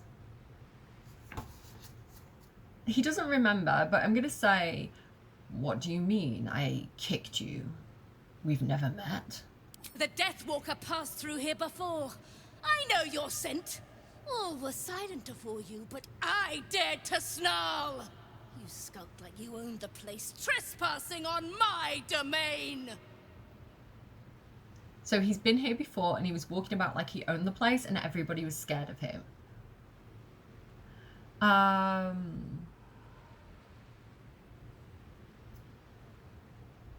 She's pretty angry at him. Let's do a little bit of flattery here. Let's smooth the situation over. I apologize. My past evils are lost to me. Now, I admire your hunt. I will split and burst their every skin. I braved lapping waters and leaking ships to find this prey. I butchered many, and will butcher many more. But this one I toy with. I slice, I tear, and when the time is right, I will bite its head off and bathe in its innards. She's got Lae'zel vibes, but also definitely this is acting as a mirror to Dirge. This is who he was, right? This is the kind of behaviour that he enjoyed in his past life. So he's going to go along with it. He can understand this nature. I remove the vitals, turn the skin inside out, and then I stuff them. Do not mock me, braggart. I'm not Not mocking every you. murderer has opposable thumbs. They cannot all create. I can only destroy! Now I must return to my prey. It has been too long since it felt the bite of fear. Steel Claw, Outlander mutual respect. Karlak respects the cat. Like, Steel Claw is pretty hardcore, but respect to her. She is doing the Lord's work out here, like killing Mind Flayer tadpoles. Like, we need more cats. We need more cats in Moonrise Towers is what I'm gonna say. Okay, Kitty, I'm gonna leave you to your business. I really wish that Dirge could make Steel Claw like a companion. That would be so cool. Next up then, I'm gonna go in here. I'm so tempted to save again. I don't know why I'm so nervous right now. Next room. What else are we gonna find?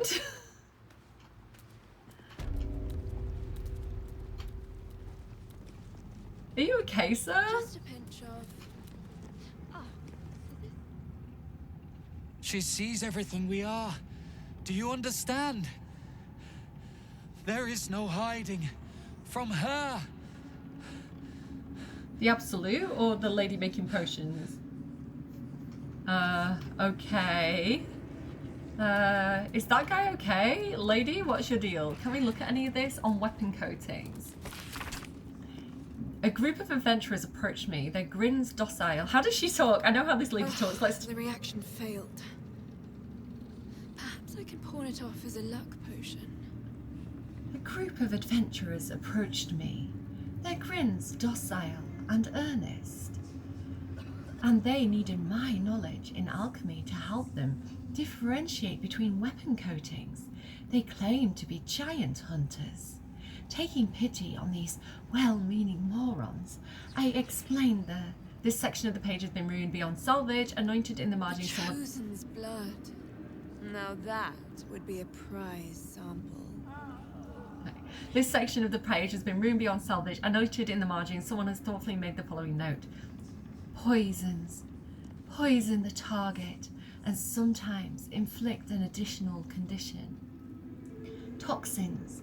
Deal damage over time. Oils, these inflict conditions and can harm creatures that are immune to poisons and toxins. That smells interesting. When in doubt with alcohol. So we read this before, I think, the rule of 3, but at least I'm trying to get a blood Araj Oblodra's voice down. The Blood War. I think we've read this before, but I'm just going to pause and you can read it if you want to. Just talk about the Blood War. That's the war that Zariel, the devil's fighting. Araj Oblodra, trader in blood and the sanguineous arts. It is a pleasure to stand before a true soul and your pale companion. I'd like to offer my services, if you're willing.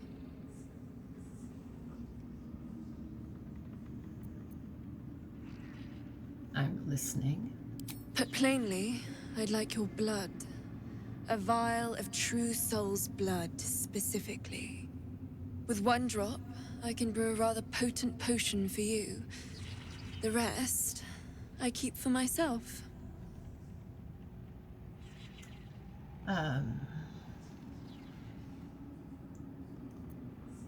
And what exactly will you do with the blood you keep? Research, naturally.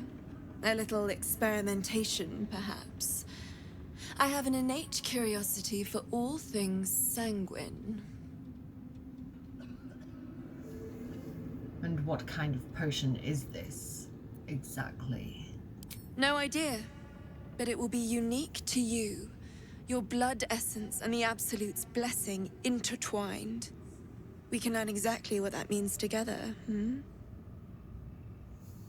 It sounds interesting. Let's do it. So there's not really any consequences to this, so I do recommend doing it. You get a potion out of it. Just a little prick and it's all over. Close your eyes. There we are. All of your very best traits in a bottle. Use it well. Although perhaps there's one more thing we could discuss. Your friend. He's a vampire, no? Or one of their spawn, at least. Oh, don't worry. We're all friends under the Absolute. I won't bite. Oh, I'd prefer if you did. I assume he belongs to you? Backs away slowly, leaves them to it. He belongs to me. Excuse me. He's his own person. I'm sure he really believes that. How utterly adorable. Do you have a name, Spawn? Astarion, but hold on. Good. Now, Astarion. I've dreamt of being bitten by a vampire since I was a young girl. She's you. She's sorry. all of you. You want to be bitten? To feel your life's blood slipping away. To dance on the edge between life and death. Yes, I want it. I'll even compensate you. A potion of legendary power that forever increases the strength of the one who consumes it. It's not for sale, but it's yours if you bite me. I will have to decline. Excuse me? This is a once-in-a-lifetime opportunity, and you're squandering it. I gave you my answer. Can't you talk some sense into your obstinate charge? Okay, lady, you're being a bit rude. Again, I do feel like she's all the Astarion fangirlies who are like, ascended Astarion, I can fix him. And it's like, no, baby girl. Like, that you're making bad choices here for you and Astarion. I the hate comments I'm gonna get for saying that. Okay,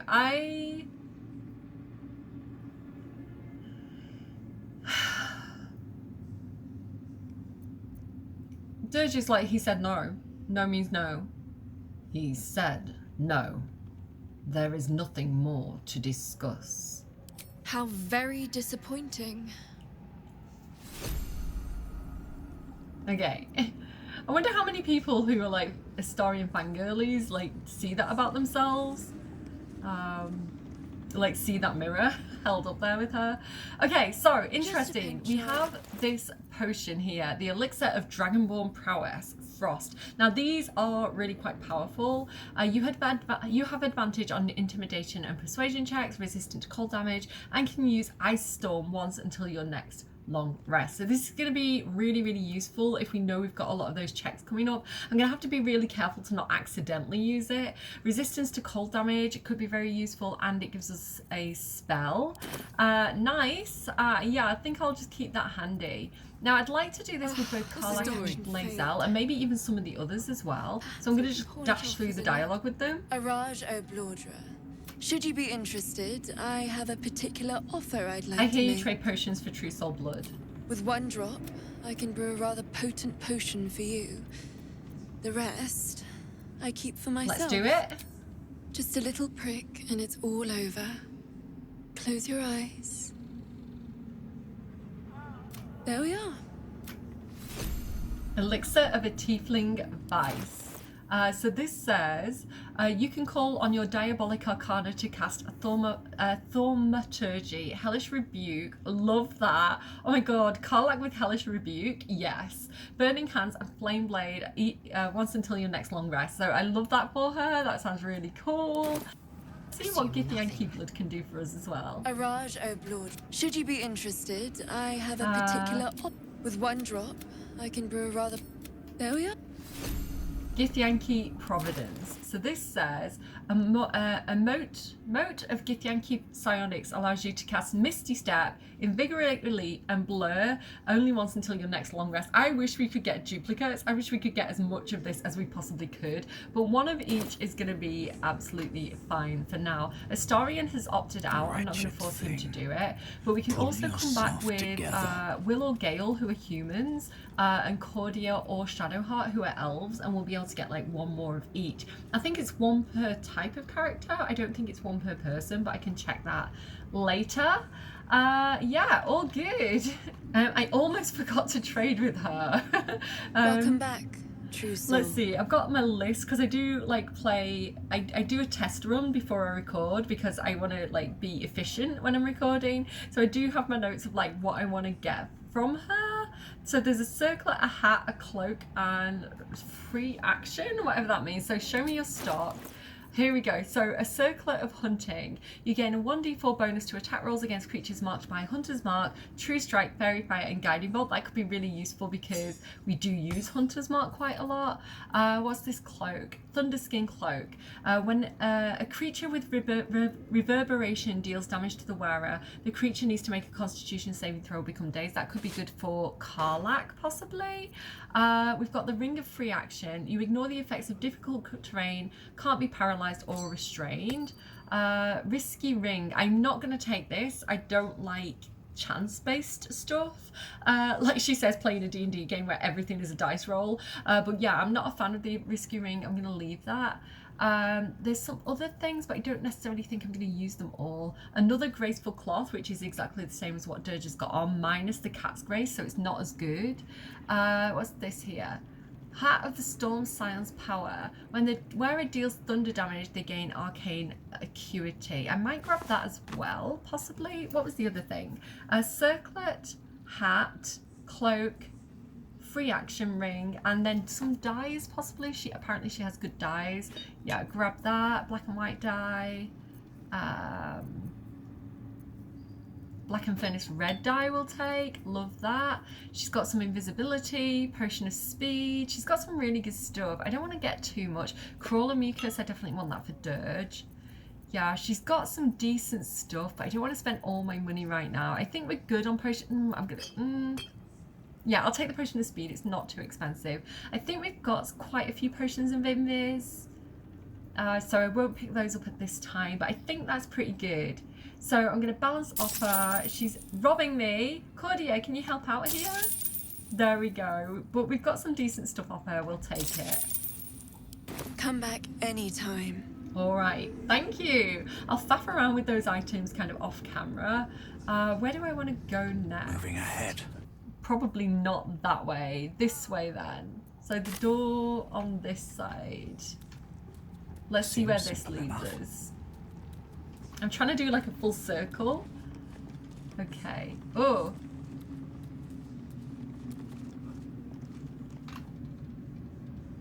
Bloodless pygmy. I'll take that.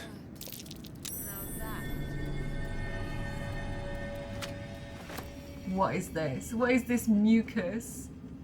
Something slimy seems to be dripping from the rafters above.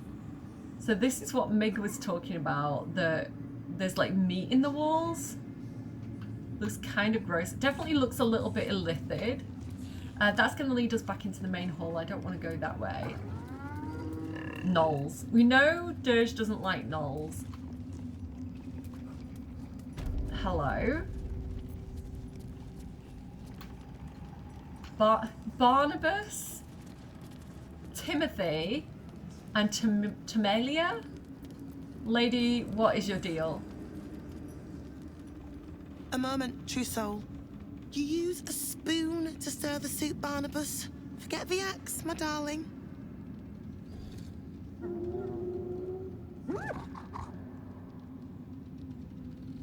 Now, how can I help you? Dirge is going to be aware, because Cordia would have shared this with him at camp the night before, that Cordia found a book in Moonrise where, well, a number of books and scrolls kind of explaining the Absolute's plan, that they were basically taking leaders from different places and putting tadpoles in the brains. And one of the things that they were doing was they were catching the Flins. The Flins are the leaders of Gnoll tribes. We killed one kind of when we were helping out the Zentarim, and putting tadpoles in the brains to control the Gnoll tribes. And this apparently is what they were doing to the area around where we were fighting the Gnolls. Basically, they were using them to go in and raid places and cause carnage. And yeah, basically these Gnolls, Dirge would know, are being puppeted by the Absolute. These would be the Flins that book was talking about. I've never seen a tame Gnoll before. Soft and sweet as pudding, isn't he? He no longer remembers his life in the wild. That is the gift the Absolute gave me when I stood before her. To rewrite the lives of her faithful. Make them believe there's something better. That animal inside him as well, that instinctive animal part of him, really does not like this. That idea of like the Absolute has been controlling him, and also the feeling of like whatever's using him, whatever the dark urge is, bringing out that wild nature in a way where he doesn't feel like he's in control of it anymore. So the exploiting of the darker parts of himself without his consent, something's triggering inside him here. He does not like the way that these Gnolls are being treated. Like, they are beasts, plain and simple, and that should be all they are, you know? But let's find out more about the Absolute. Like, who or what is the Absolute? Like, I feel like he would need to know, you know? You've actually stood before the Absolute. I have. It is one thing to hear her voice. Quite another to feel the power she can grant. Observe. Zarel also said she stood before the Absolute. Barnabas, sweetie, come show what a good boy you are. And Cordia saw it when she went into Minthara's brain. What would you like him to do?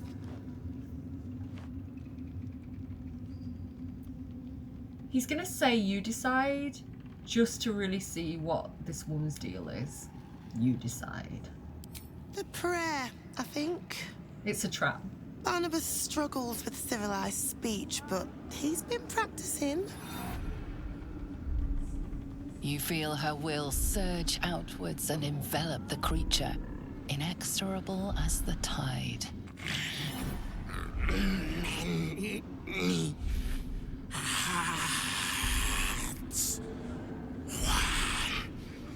Soul.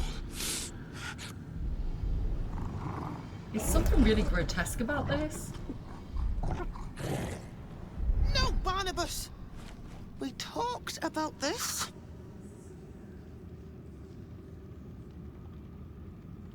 We're not helping to take back control of these things. Compel the Gnoll to pulpit's master.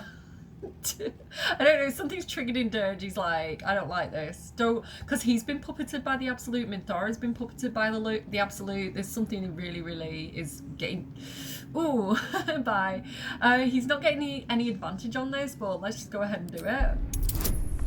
Hope for the best. We've got Forbidden Knowledge. From partially deciphering the necromancy of Thay, you get a +1 to wisdom saving throws and ability checks. We have Bardic Inspiration as well. I'm going to save it and just see if we can do it without. No. Okay, I need the Bardic Inspiration. Help me out here, Astarion. Roll again. Bardic Inspiration. Come on, don't let me down. Oh no. Why is this going so wrong? Oh dear. Roll again. My inspiration, no, I need it.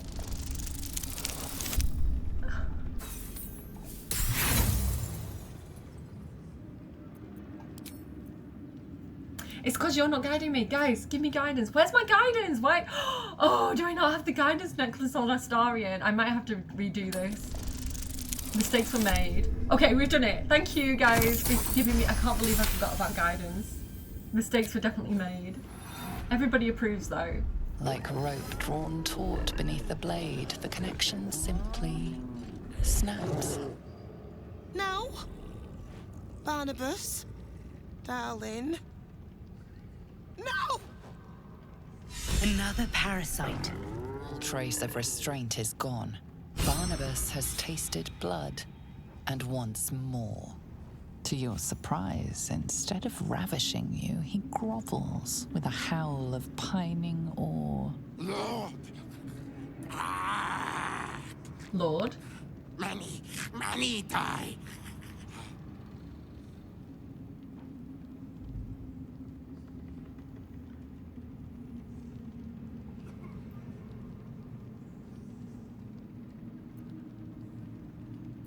I like, no need to wait any longer, Nollies. There's blood coming soon. I'm scared that if I ask, oh, what have I got in my notes? I'm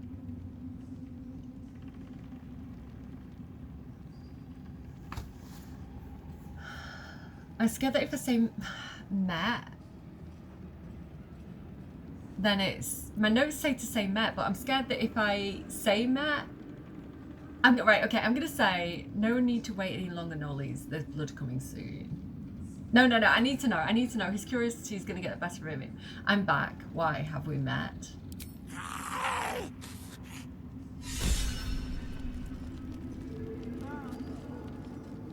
Can't talk to him again. To talk. But they seem friendly. They're green. They're green, which means they're friendly to us. Okay, so if a fight goes down, I think the gnolls are going to be on our side. I have done this before, and the gnolls have been on my side. And then I did it again, and the gnolls weren't on my side, and I don't understand the difference, really, there. But because they're green, I'm hoping that if we do get into a big fight, the gnolls are going to team up with us. We can't actually inspect anything. They're not friendly enough to let us... I guess they're still in guard dog mode. They're going to... probably not let us inspect any of this. I'm not going to risk it anyway. Can't even inspect her body. She didn't really have anything on her anyway, I don't think. But interesting. I have made mistakes. I don't want to roll back. I kind of want to go with what we've gone with. But let me switch out for the guidance pendant because I fucking need it for this. And then I think I might do the thing of...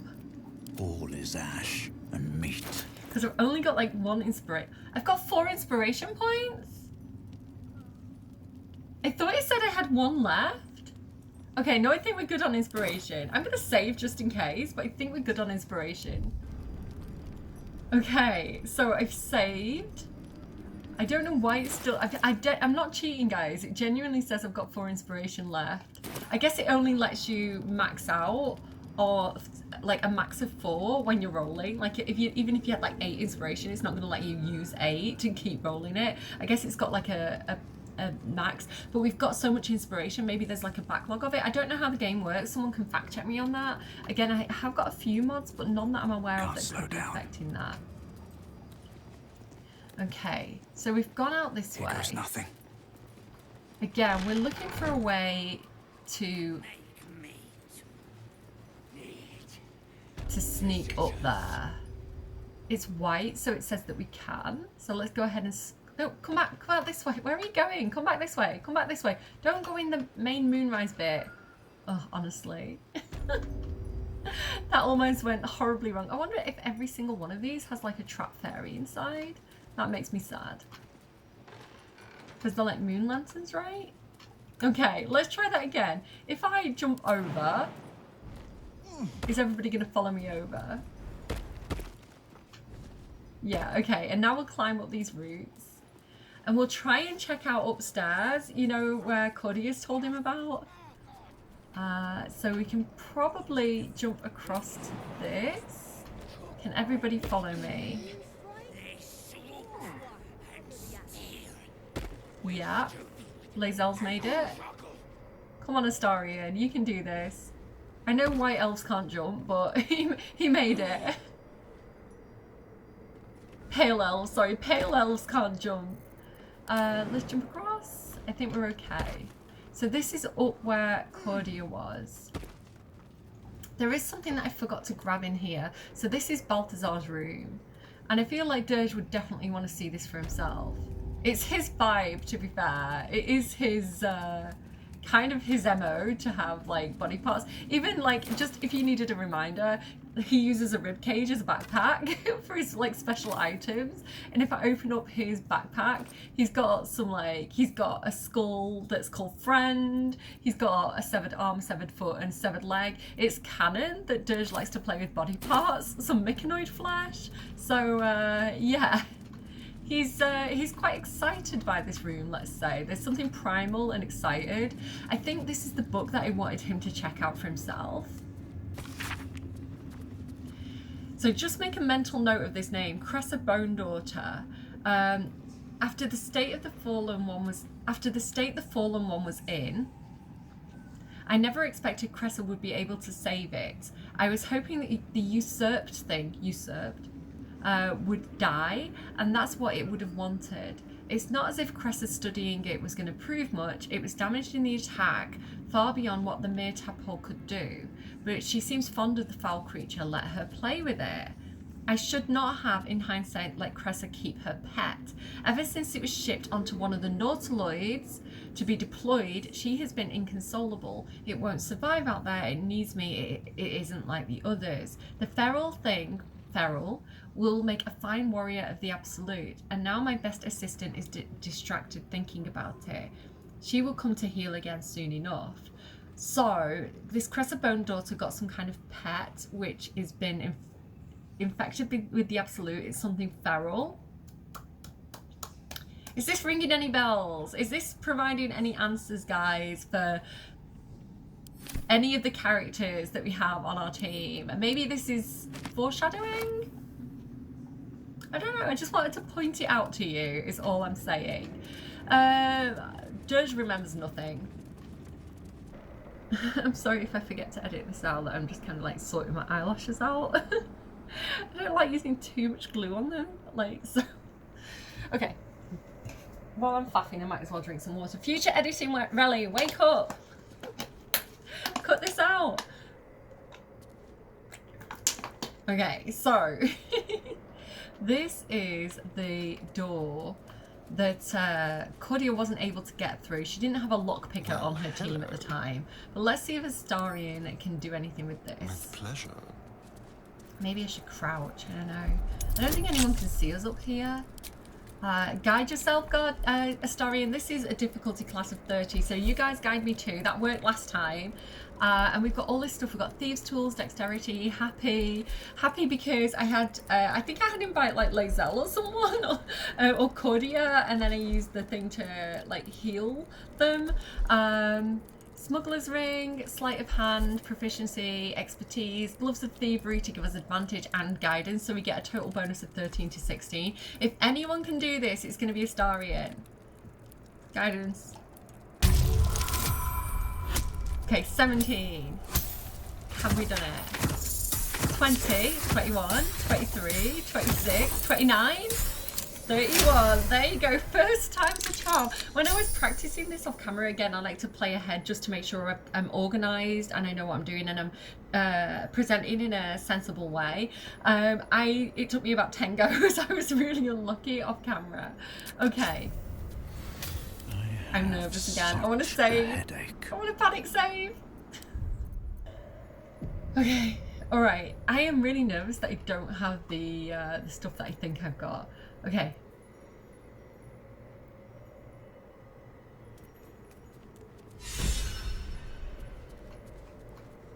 Moving in. Stand, soldier. These are the General's private quarters. So this is the dog that we saw with Ketheric. Okay, I am gonna show her. I'm gonna hedge my bets that she's a good boy, and show her Scratcher's ball and see if this wins her over.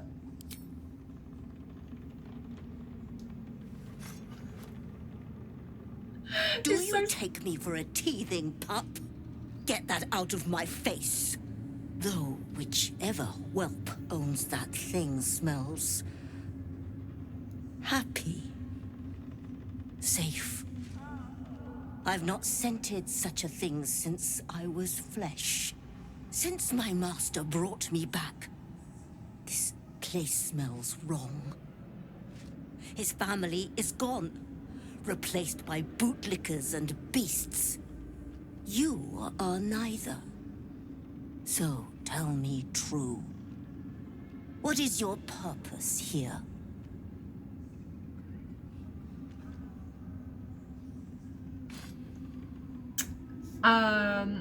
Do I want to say I only want to stop the absolute? I know I'm checking my notes. What's the best thing to say to this good boy?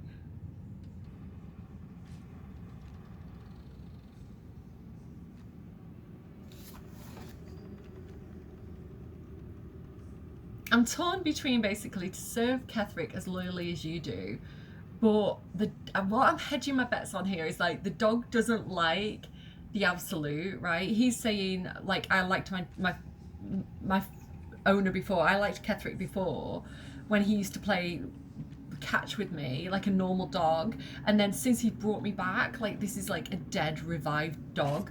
Maybe he's lonely, right? Maybe he misses whatever past life he had. But like the dog doesn't like the absolute stuff. So I mean no harm to your master. I only want to stop the absolute. I freed Minthara. I may be able to free Ketheric too. I protect my master. What becomes of his master, I care not. Pass then, but I will be watching. Okay, I think we've got the good doggo on our side. That bodes really well for us in the future, I'm gonna say. Okay, everybody come in here. Okay, what do we have here? So some very nice tapestries. There's a box. Apparently the dog's letting us look in the box. We don't mind if we do. I'll take the spare absolute outfit just in case. Am I encumbered? No, I'm not. What's this? Missive from Gortash. Karlach? You might be interested in this. General, given what we know from my research about the Gith artifact, I can't emphasize enough how critical it is that it can be recovered. The power, I'm probably doing a terrible Gortash voice, I can't think how he talks. The power that artifact contains can boost our own efforts to unforeseen levels, but if it falls into the hands of enemies of wit and persistence, it could bring down all of our plans and schemes. The voice actor of Gortash is Malfoy's dad in Harry Potter. So think of Malfoy's dad, how does he speak? The body of our hand-picked captain for the artifact raid wasn't found in the wreckage of the Nautiloid, and I'm not at all easy with my mind about that fact. Find the artifact. Employ rigorous means, do not fail. Lord Gortash, sorry, I've got a tickle in my throat. Genuinely, I'm not being funny. So the body of our hand-picked captain for the artifact raid wasn't found in the wreckage of the Nautiloid. There's a puzzle here. There's a jigsaw puzzle, and I'm starting to put the puzzle together. I don't know if you're picking up what I'm putting down, but that sounds interesting to me. Skeleton? Gold, we'll take it. Lots and lots of plans for invasion. Invasion of Baldur's Gate, invasion of the Sword Coast, invasion of Eltergard, lots of evasion plans. Rich and Fertile Lands, we've read that before. We read that in Zarel's office, it doesn't really tell us anything. Nothing else I see of interest here. What's this actually? Unsent letter. So this is to Balthazar, the guy who's gone missing. The guy with the horrible bloody office. I thank you for returning what was mine, and have no doubt all will be well once the war is won. After that, I believe our business will be concluded. A different life, a better life awaits. Okay, so there doesn't seem to be too much love lost between all these commanders and generals of the Absolute. They don't seem to like each other very much, right? Oh, I didn't mean to... Hi. Yes, soldier. Hi, puppy. Oh my goodness. Would it be all right if I give you a scratch? Dirge is not saying it like that. Dirge is like, would it be all right if I gave you a scratch? You'd be the first of the General's soldiers brave enough to try. Squire is a good boy, confirmed. Squire, look at his tail. I wish we could keep him as a companion. That's enough. Oh my goodness, such a good doggo. Oh, come with us. Come to my camp. So we've got an opulent chest here, which apparently I had the key for. So we've got a Cloak of Elemental Absorption. I quite like giving this to Gale. Absorb elemental damage once per short rest. Take half the damage from the next elemental attack attacking you, and deal an extra 1d6 of that element on your next attack. Cool, we'll take it. I don't know who I'm giving it to for sure yet. I'll do that in between episodes. And a letter to Ketheric. Let's have a read. Husband, Melodia, his wife. Okay. My darling husband, I know my time is drawing near. I don't want to leave you. I don't want to leave our little girl. But I'm not writing to lament our lot. It's ours and no others. Though the city of judgment is dark, I know Our Lady's light will find me even there. So again, this is like when you go to, what's it called? The fugue plane, when you die, which is the city of judgment. If you are loyal to any gods or deities or powerful entities like that, they can come and get you and take you onto whatever existence lies beyond that. So yeah, so she's trusting Our Lady of Light is probably Selûne, and she's trusting that she's picked the right goddess, basically. So she's dying. I will see her shining spires and walk the silver gardens we both dreamt of. I go to my reward and leave quite a task for you yet, my heart. Selûne's light shines bright in our little one. Yes, Selûne. But she will need a guide to keep her on her path. I have no doubt she will keep you on yours. Did she though? It's the same path, Our Lady's path, and one day I know it will bring you both back to me. Only not too soon, I hope.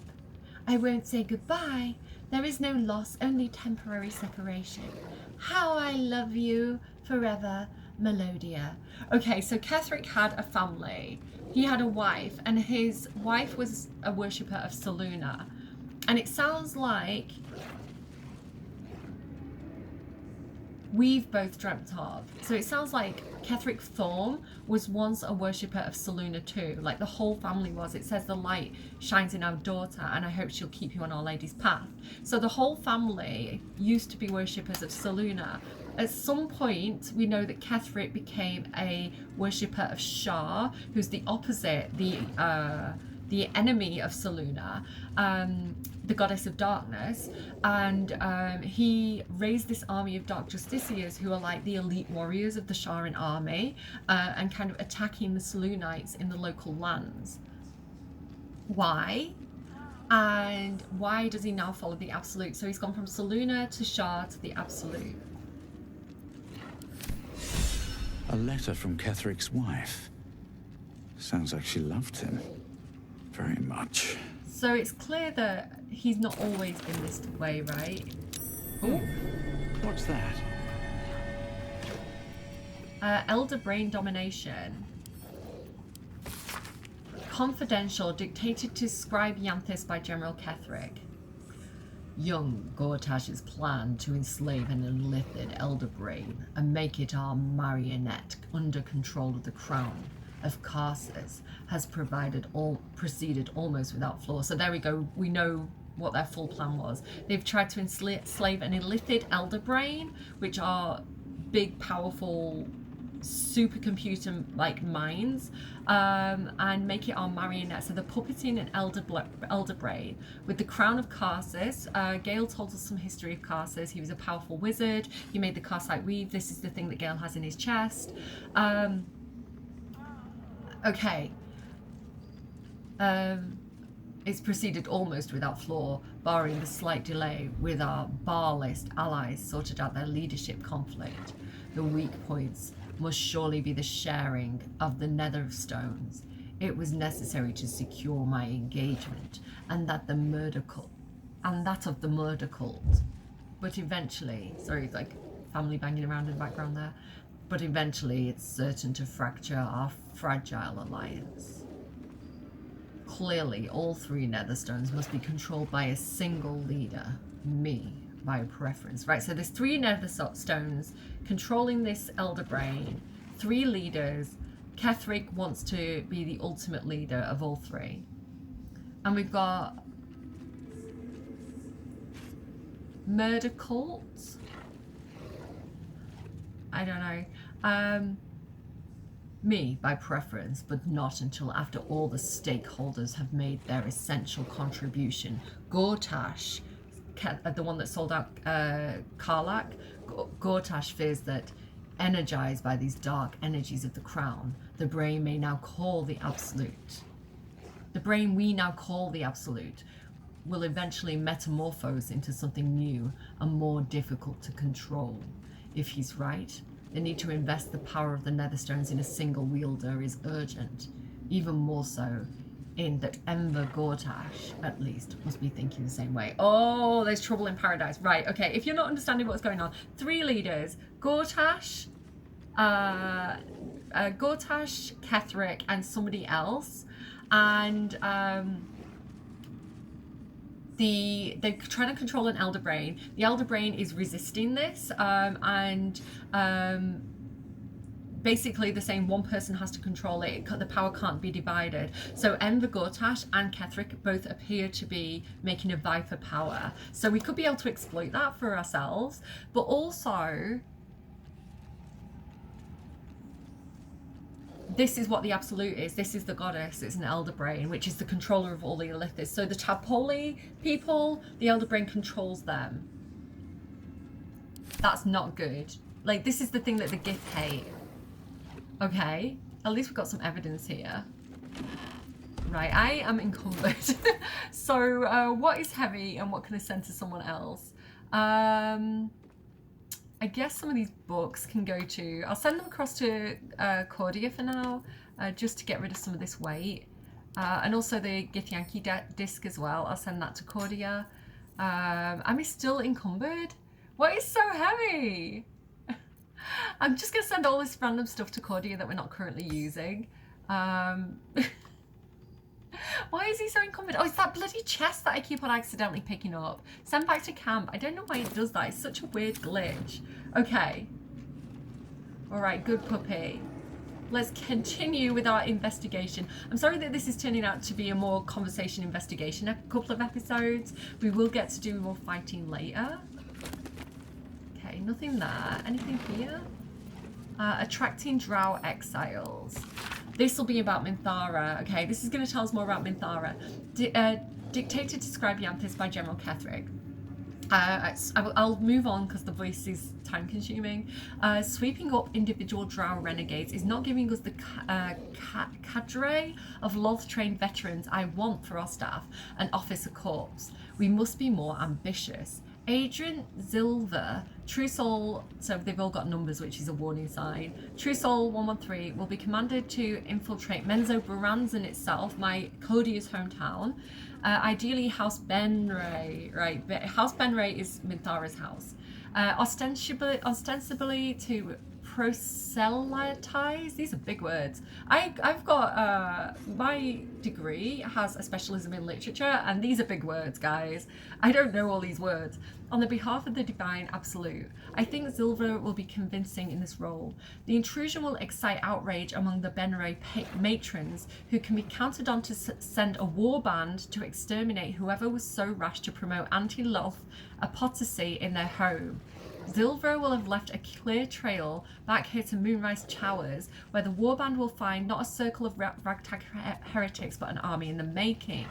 Okay, so they've sent this Zilver with an obvious trail leading back to Moonrise to go and basically be like, come follow the Absolute in Menzo Baranzan, where it's like totally loyal to Lol, to make them angry so that they'll send a war party to go and like find out what's going on and challenge them. They've set a trap basically to encourage the Drow to come to them. I will parley with the Drow leader, Minthara, But as we negotiate, her warband will be ambushed, and every drow warrior we capture will be tadpoled. So all the drow we must be seeing around Moonrise must be Minthara's old army that she used to command. And then he takes her drow army, her elite warriors, and gives her these like random goblins. No wonder she was annoyed about that. This accomplished, the warband leader will meet the same fate, and thus we shall acquire the cadre of hardened Underdark warriors. And all it will cost us is the life of loyal Agent Zilver, but he is, truth be told, a tedious enthusiast, and I will not miss him. So they sent him to his death, basically, knowingly, in order to capture Minthara. I'm mad. I love Minthara. I'm so mad on her behalf. I'm so invested. Something of war. I'll let you read that. I don't think that is particularly significant to what we're doing right now. So much. There's so much lore, guys. I know it's time consuming to read it all, but hopefully you've seen things that you've not seen before that's interesting. Apostle Diary. A ritual incantation. Your white ribs the pillars, your bleached skin the dome. Take on the apostle final form, cathedral water, blessed bone. Failed the religion check. Lae'zel, possibly? Would you be able to have a look at this? Blood. Religion failed. Alright, everybody might as well give it a go. Let's see. Religion failed. Okay, I'm gonna put guidance on Astarion before we do this. Give him a little bit more of a chance. They all failed. Okay, I'm gonna go ahead and pick that up. Can't give up now. And maybe I'm gonna go ahead and like, I'll get like Shadowheart and Cordia to read that. They might do a little bit better, but he just seemed to have been performing some sort of ritual here. Okay. Alright, I think we found pretty much as we're gonna find here. I don't think I've missed anything. I'm glad the dog's letting us look around. Yeah, it definitely seems to be some sort of death cult, right? Skulls, bones. He's immortal. Best be on my way. Okay, so I want to go through this door, but I don't want to trigger the dog. So I'm gonna save. Okay, I'm gonna wait until the dog looks away from us, and then I'm gonna go into turn-based mode, and I'm gonna sneak and try and unlock this door. Can I just unlock it? No, I'm gonna have to lockpick it. Okay, Astarion, get over here. Tread lightly. Hi. I'll lockpick this door, please. I really don't want to trigger the dog. I want the dog to be friends. Yeah, we've done it. Okay, cool. All right. Open the door. He's not looking. Open the door, Astarion. Is he not getting the actions? Oh my god. Dirge, can you open the door? Have they not got actions left? Why won't it let me open the door? Okay, end turn-based mode. Okay. Let's all go through. A knife in the dark. Quickly before the dog sees us. Oh, the dog's seen us. He doesn't seem to mind. That's not what it seems. I see you, shapeshifter. Okay. Apparently this is a shapeshifter. This is going to be a mimic, guys. I just want to make sure the door's shut. I don't want the dog to catch us. Okay. I don't want to like trigger the dog. Okay. Alright, okay. So this is a mimic, apparently. There's a lot of stuff in here. This appears to be... Right, if this is Ketheric's bedroom, this might be his like wife or daughter's bedroom. Because sometimes like posh people would have like separate rooms, right? So, crescent moon earring, a single bronze earring shaped into the Selûnite symbol, right? So they were definitely Selûne worshippers. Death and divinity, a godly guide. I don't think that's too interesting right now. So it's talking about Baal, Bane and Merkel, the Lords of the End. Could be relevant, guys, possibly. There's a door here. Where does this lead? Okay, oh god, there's a whole section out here that we could explore. Okay, we'll go out there in a second. What else is there? What's this here? Rosewood desk. Yeah, so sorry this is turning out to be more of an investigation Sherlock Holmes type episode. Selûnite brooch embossed with the initials A and I. His wife was Melodia. He's called Ketheric. So who's A and I? This might be his daughter. Okay, anything over here? Selûnite amulets. It just says it's worn by Selûnite worshippers. And then there's an open heresy. Few recognize Shar as a goddess of creation or Selûne as a goddess of destruction, yet both are true. So it's like the opposite way. Born into the primordial ebb and flow of time, they forged Albertaril together, and the Shanti. Okay, I knew I used to be able to say that. Mother of life sprung into existence. Light and dark hung both perfectly imbalanced, embraced by Shar and enlightened by Selûne. Yet their creations were cold and distant, and Shanti prayed for warmth. This simple request divided the sisters, driving them to conflict, but it was Selûne that forced true flame into Abertaril, sparking the sun. How could Shar not be harmed by such a betrayal? Forced to war against both the light of the sun and the light of the moon. And the goddesses tore each other asunder. They formed new gods and new conflicts, all for the sake of a little warmth.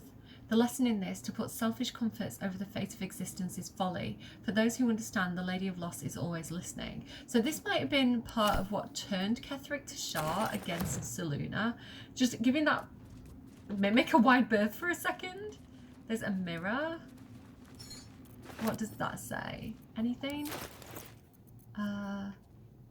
It's seen better days, apparently. Nothing interesting about that. Some Selûnite robes. We already have some, but I'll grab them just in case we want to like infiltrate something at any point. I don't want to go into this middle room. I feel like we've managed to skirt our way around this middle room. I don't feel like the need to go in there specifically. Okay, anything else? Anything over here? There's like a plate, a plaque. Melodia Thorm, loving mother, beloved wife. Her light will never be forgotten. Okay. Interesting. All right, should we finally have a fight, guys? Should we finally, like, should we trigger this wooden chest? Let's go in with a sneak attack on it. I guess I can't. I guess I've got to open it. There we go. It's a mimic. It's a mimic. Can we sneak attack it? We can indeed. We've got advantage. Go, Astarion. Hopefully we can make pretty short work of this thing. I should have used Hunter's Mark. I didn't think. Just go over and start stabbing it. What could be close? I normally like to keep my distance on mimics, but we are... There's 4 of us. I reckon we've got this. I can't move away, but I can move out of the way. So there we go. I am fury. Yeah, we've got Lae'zel and Karlach here. I reckon we've got this. Famous last words, right? Go and hit this thing. Yeah, look at that. Do you see how much damage she did then? Hit it again. Just straightforward stuff. I don't want to use all my good stuff in this situation. Let's see if Karlach wants to finish this thing off. 8 hit points. Done. Easy peasy. With a team like this. Alright, dude, what did this thing have inside it? A stained, ripped note. Let's have a look at what this is. So this is from Melodia to her daughter. My darling daughter, when you were a little girl, I would often watch you play with your dolls and your cousins and picture myself an enormous, opaque and silvery shield surrounding you, protecting you. I knew somehow deep within myself that no harm could ever befall you, because I would not let it. Though the healers say I may pass into the city of judgment too soon, I know this, darling daughter. I am always around you. I am always with you. Oh, know this, darling daughter. So she's saying, even though I might die, I am always protecting you. And the Moon Maiden will never allow you to bear a burden you cannot carry. I love you forever. A love that has no death, Mama. So this is like a Harry Potter and his mum situation, where she's like, his little lightning bolts, like him being protected by her. Okay, we also have a special necklace, the Spine Shudder Amulet. When the wearer deals damage with ranged spell attacks, inflict 2 reverberation upon the target. Got some nice shoes and a scroll of flesh. 2 stone. Don't mind if I do. Am I encumbered? Did I pick up that stupid chest again? No, I'm fine. Okay, well, in that case, I'm so nervous. I'm gonna go down here. I'm gonna save. I think it's time. We should probably explore this little hole in the floor. Again, we're looking for good vantage point. If we decide to assault Moonrise Towers, I want to be able to get an advantage on this place. So this is where, off the side of the throne room, this is where Minthara was dragged. In fact, actually, do you know what? We didn't go and sit on that throne outside. I want to do that. I never went out that door, did I? Let's go out the door and see what's out there. See what the deal is out here. Okay. Okay, nobody seems to be out here. Okay, again, good vantage point for like sniping and stuff. Mind my step. Where are we? I can see nothing. I can see nothing. Be interesting to see if there's like a way up to the top here as well. There's a throne, a stone chair. What happens if I sit on this? I don't know actually. Is something bad about to happen to me? No, but great moment for a screenshot. Look at him sat there. Owning the towers. Ketheric Thorm who? It's all about dirging this let's play. Okay. Now we've done that. Yeah, I don't really see too much of interest out here. Let me know if I'm missing something out here, guys. It does feel lonely, doesn't it? Like, you know they say it's lonely at the top? It does seem to be the case for Ketheric. Okay, let's keep going. Let's climb down here. I'm gonna crouch again. Softer than a whisper. And we'll make our way across here. So yeah, definitely a good sniping point should we need one. Ew, what's that? Oh, it's the mimic. Okay, yeah, look, this is like the throne where we first saw Ketheric, where he was like killing the goblins. I don't think I need to crouch. I'm gonna stand up because people are gonna see us probably. But like, yeah, definitely making a note of like, if we want to go and take people out, this seems like a good place to do it. Like this runs over, the rafters run over the entire top of the thing. Or if we need to sneak through as well, this might be a good way of doing it. There's the blood woman who wanted to have Astarion suck her blood. Also, good place to snipe like the eyes from it as well, I think. Because we could even like run away and escape upstairs. Because who's going to come upstairs without Kevin's permission? That's curious. So above the room where we saw the horrible mucus stuff coming out of the wall, something's going on with this wall too. And I'm nervous. And this is why I'm like, have I really got 4 inspiration points? Because I am about to need them. Okay. Through a narrow crack in the wall, you hear something shift against stone. The pulse of a crawling, living thing. Let's try an Arcana. Let's try and determine what this is. He's not strong on it. He's actually got a +3 from Arcana proficiency, which I didn't actually realise. Guidance, guys. Give me guidance. I'm going to hold off on the Bardic Inspiration, I think, unless we need it. 16. Okay, alright. Okay. Thank you for the guidance. You can't quite catch a glimpse, but you recognise this feeling. The same alien presence you felt on the Nautiloid. Let's reach in. Why not? He's very curious. He wants answers, right? Your awareness unfolds, expanding through every wall in the tower, every mind. Like A maybe vast living network extending down into the dark, where something wakes. What is that? What in the hell's... Oh no, not again. No! Pull away! Pull away! It's a trap! Tendrils snap like iron cords around your wrist. That presence in your mind looms large, closer now. Okay, the companions have quite a few different reactions here that I think are really interesting to see, so I'll probably insert those. I'll probably go back and get the different reactions and insert them. So just, he's seen those colours. Okay, so his best bet is going to be rogue dexterity, because he gets advantage from the cat's grace. Oh no, look at this. Sleight of hand, go limp and ride it out. Look at all that bonus. Okay, we're just going to try and, like a Chinese finger trap, right? We're not going to struggle against it. We're just going to kind of slide out. Guidance. Give me guidance, guys. I don't think we need the bardic inspiration. Let's try without it. Nat 20. Look at that. Thank you for your help, guys. Critical success. He's out. Stop resisting, your arm bending with the movement of the flesh. And suddenly an opening appears. With a soft sucking sound, your hand pulls free.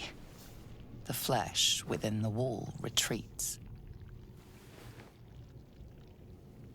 Okay. Let me try it next time. Look fun.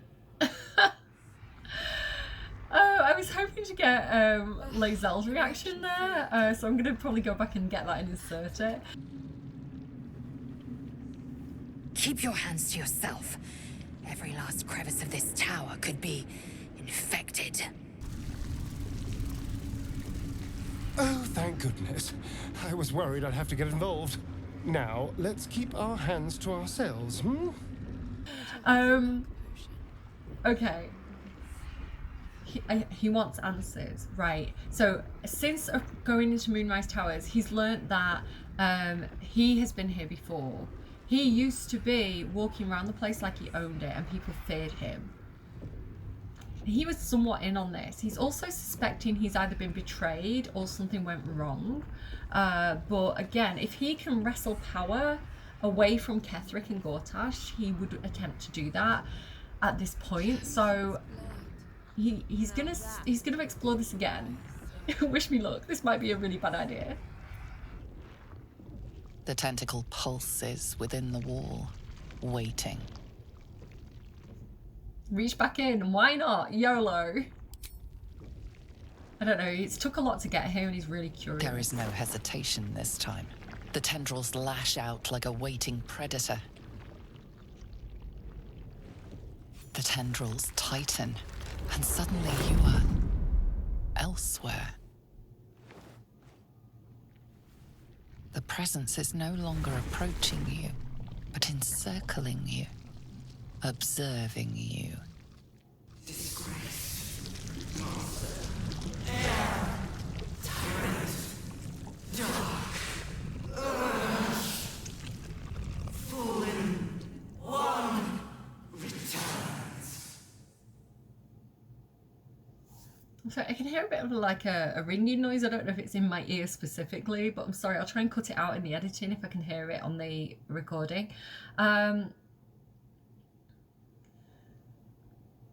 What do I want to say?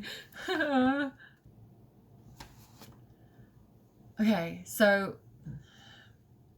I want to ask so many questions. Like, I want to ask all of these questions. I think he would be shocked at the way he knows this is an elder brain, right? I don't know what his understanding of that would be. He knows this is what people are calling the absolute, and yet it appears to revere him. I think that would shock him, and he'd ask, you revere me? Why? Gave us everything. Disappeared. A pause, as if it struggles to compress its vast being down into terms you can understand.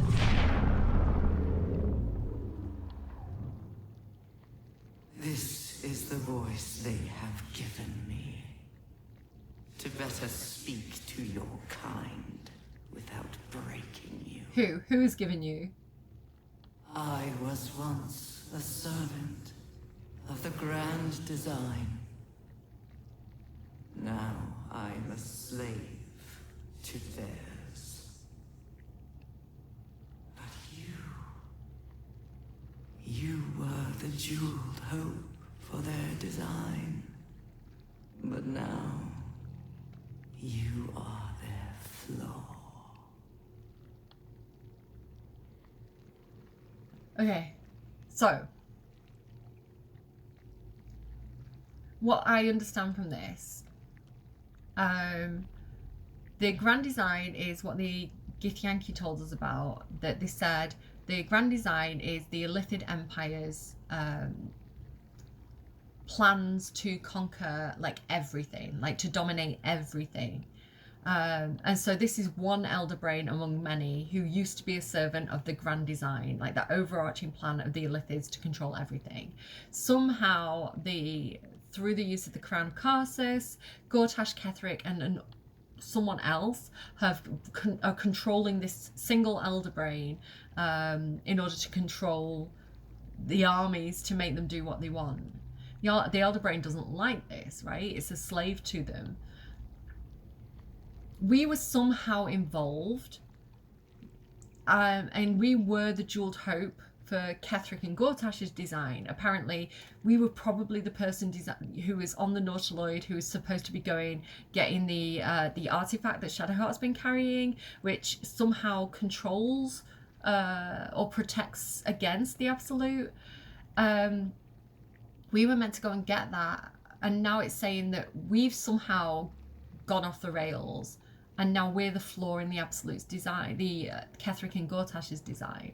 But what do they mean? How are we the flaw? What do you mean, I'm the flaw? I am the chain they will use to bind this world. Got it? Understood? But I cannot bind you. Right. Okay. You must come to me, so I can become myself again. A world away, the grip on you tightens. A desperate, drowning thing that pulls you down with it. Come, become. What's happening? Speak to me! Wake up! What is wrong with you? Pull away! Hello? Hey! Snap out of it!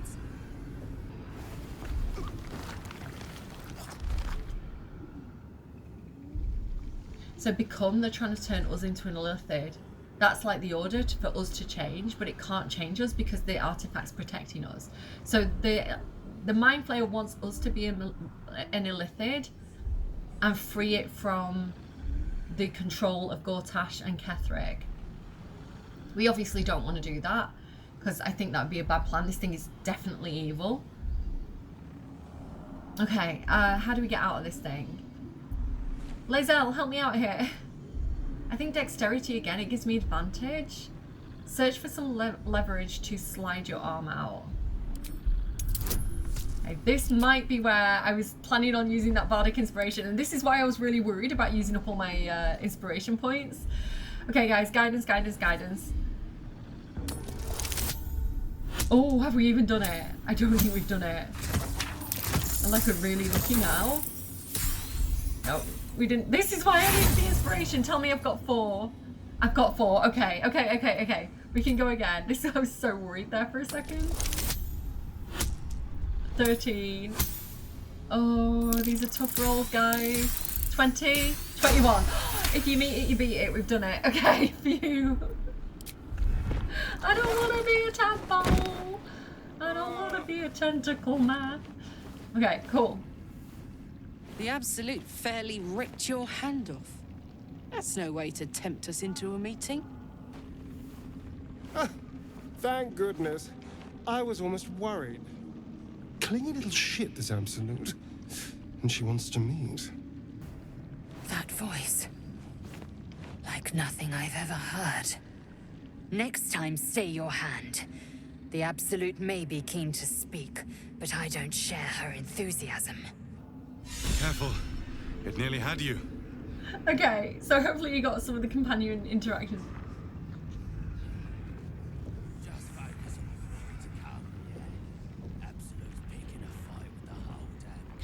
Do we know more than the Dream Guardian at this point? Because we know that that's an illithid brain, right? We know that's an elder brain. Okay. Dirge is spiraling, man. Dirge is like, I've got to get out of here. I've got to get out of this place. I don't like it.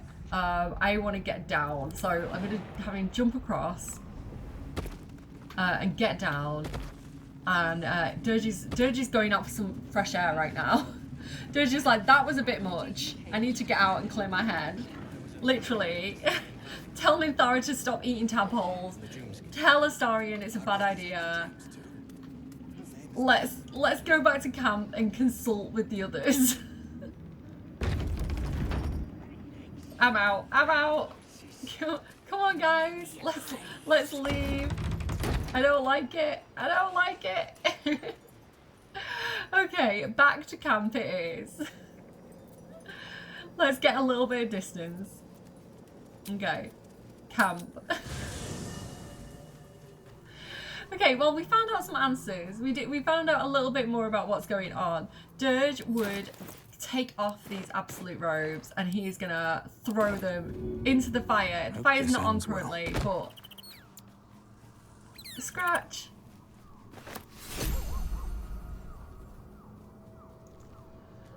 Good boy, I guess. That was not my intention, but good boy.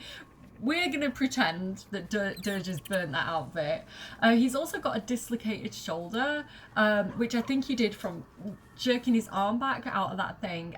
We can heal him normally with like lesser restoration. I don't know if currently anyone has that. Let me look at actions. We do have the necklace, but I've already used it to remove the effect of when Astarion bit Cordia. Does Will have it by any chance? Got lay on hands. Can that take away conditions?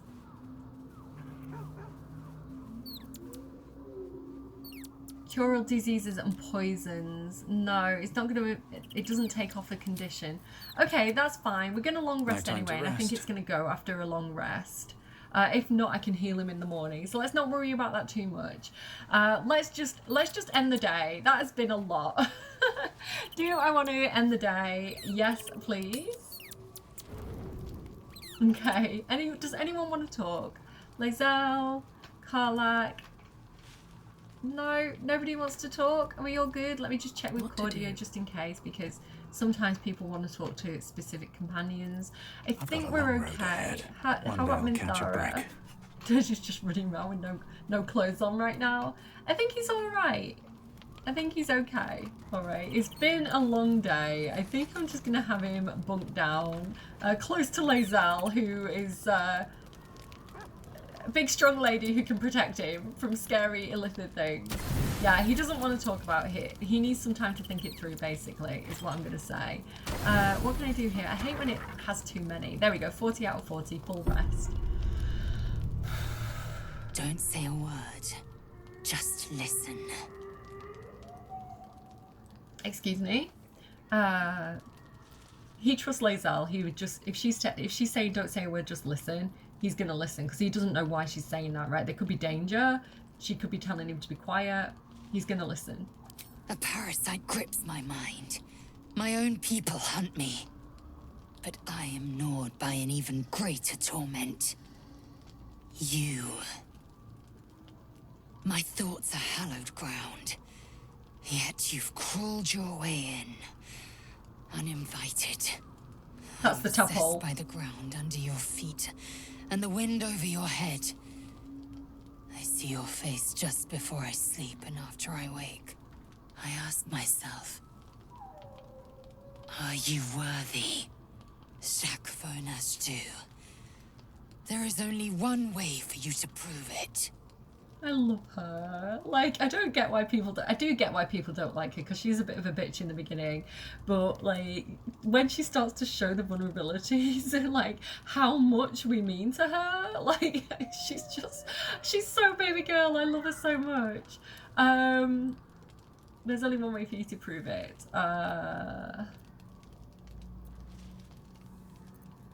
He'd say this semi-jokingly. Slaying our enemies in the coldest of blood. A fine sentiment, but I require more. We fight. I test you in battle. Dance with me. Bleed with me. Bruise me so that you might possess me. You're very intense, Lae'zel. Ha! Prepare yourself and prove your worth to me. Lae'zel approves. Do it then. Make me yours. Get ready, guys. Best me. Prove your essence. Must check.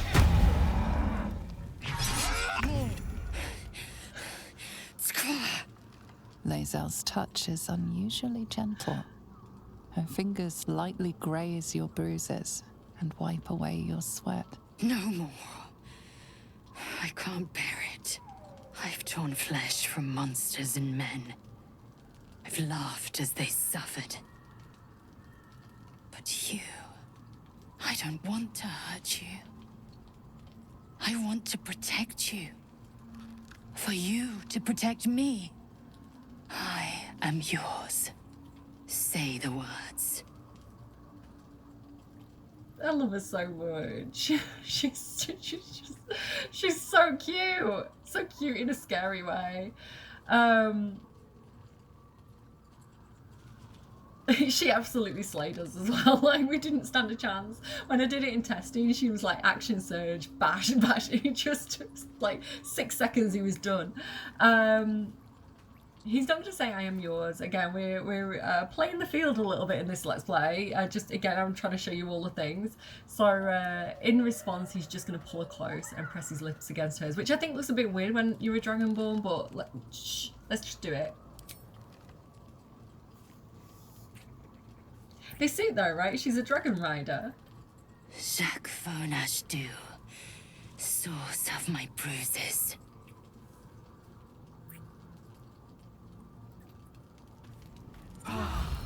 Yeah, the lip-to-lip kissing is a bit weird, I think, with a Dragonborn, but still. So, yeah, that happened. And so I'm going to leave it there. Where's she going? Lae'zel? Lae'zel? Where are you going? Has she left? What's going on? Where did Lae'zel go? Is she back? What? Why is everybody stood there? What happened? Okay, Gale's leaving. It's fine. I don't know what just happened, but that was quite fun. I'm going to leave it there. I think there was one more thing that I wanted to look at, actually. There was open your scars. So the Dark Urge. So the last thing we have is kill that sweet cleric. Is Zobel. Cleric of Selûne, defender of Last Light, died. Excuse me. The summer of 1492 DR. Slap it on a headstone. Doesn't it sound right? Oh, this is Scalari's Fell, or the Dark Urge, telling us that she should die this year. The butler told you to kill her. The butler knows what's best for you. He knows how to get your old life back. Isn't that what you want? To find out who you were and get back to being the glorious old butcher. No, that's not what he wants anymore. He's found a different life path. And we've got open your scars, find old friends. The slimy thing in Moonrise Crack. The Moonrise Crack. I don't want to encounter any slimy things in cracks. Thank you very much. Called you its fallen star. It was very reverent. Was it? It did kind of try and attack me as well at the same time. It must have known you when you were still in one piece. See, you are worse than everybody else. Filthy hierophant of the broken and the damned, and apparently good at playing with tentacles. The Illithid tide can be dominated by you. Seems like we're finding out quite a bit more about Dirge at the moment. So I hope you've enjoyed my kind of exploration of Moonrise. In the next episode, I do plan to go down to the prisoners, down to the dungeons, and release all those hostages. We're going to do a prison breakout, hopefully, if all goes well. And again, Dirge is more... he has a lot to lose here. He genuinely loves his companions. Like Lae'zel, you can see that they have this really weird but special dynamic going. He's promised to protect her and he means it. Same with Karlach, you know, whoever this Gortash was and whatever relationship Dirge had with him and the Absolute in the past, which he's presuming is some sort of Minthara situation, right? He's probably been recruited and tadpoled by them. He's probably some sort of general in the army as far as he's aware.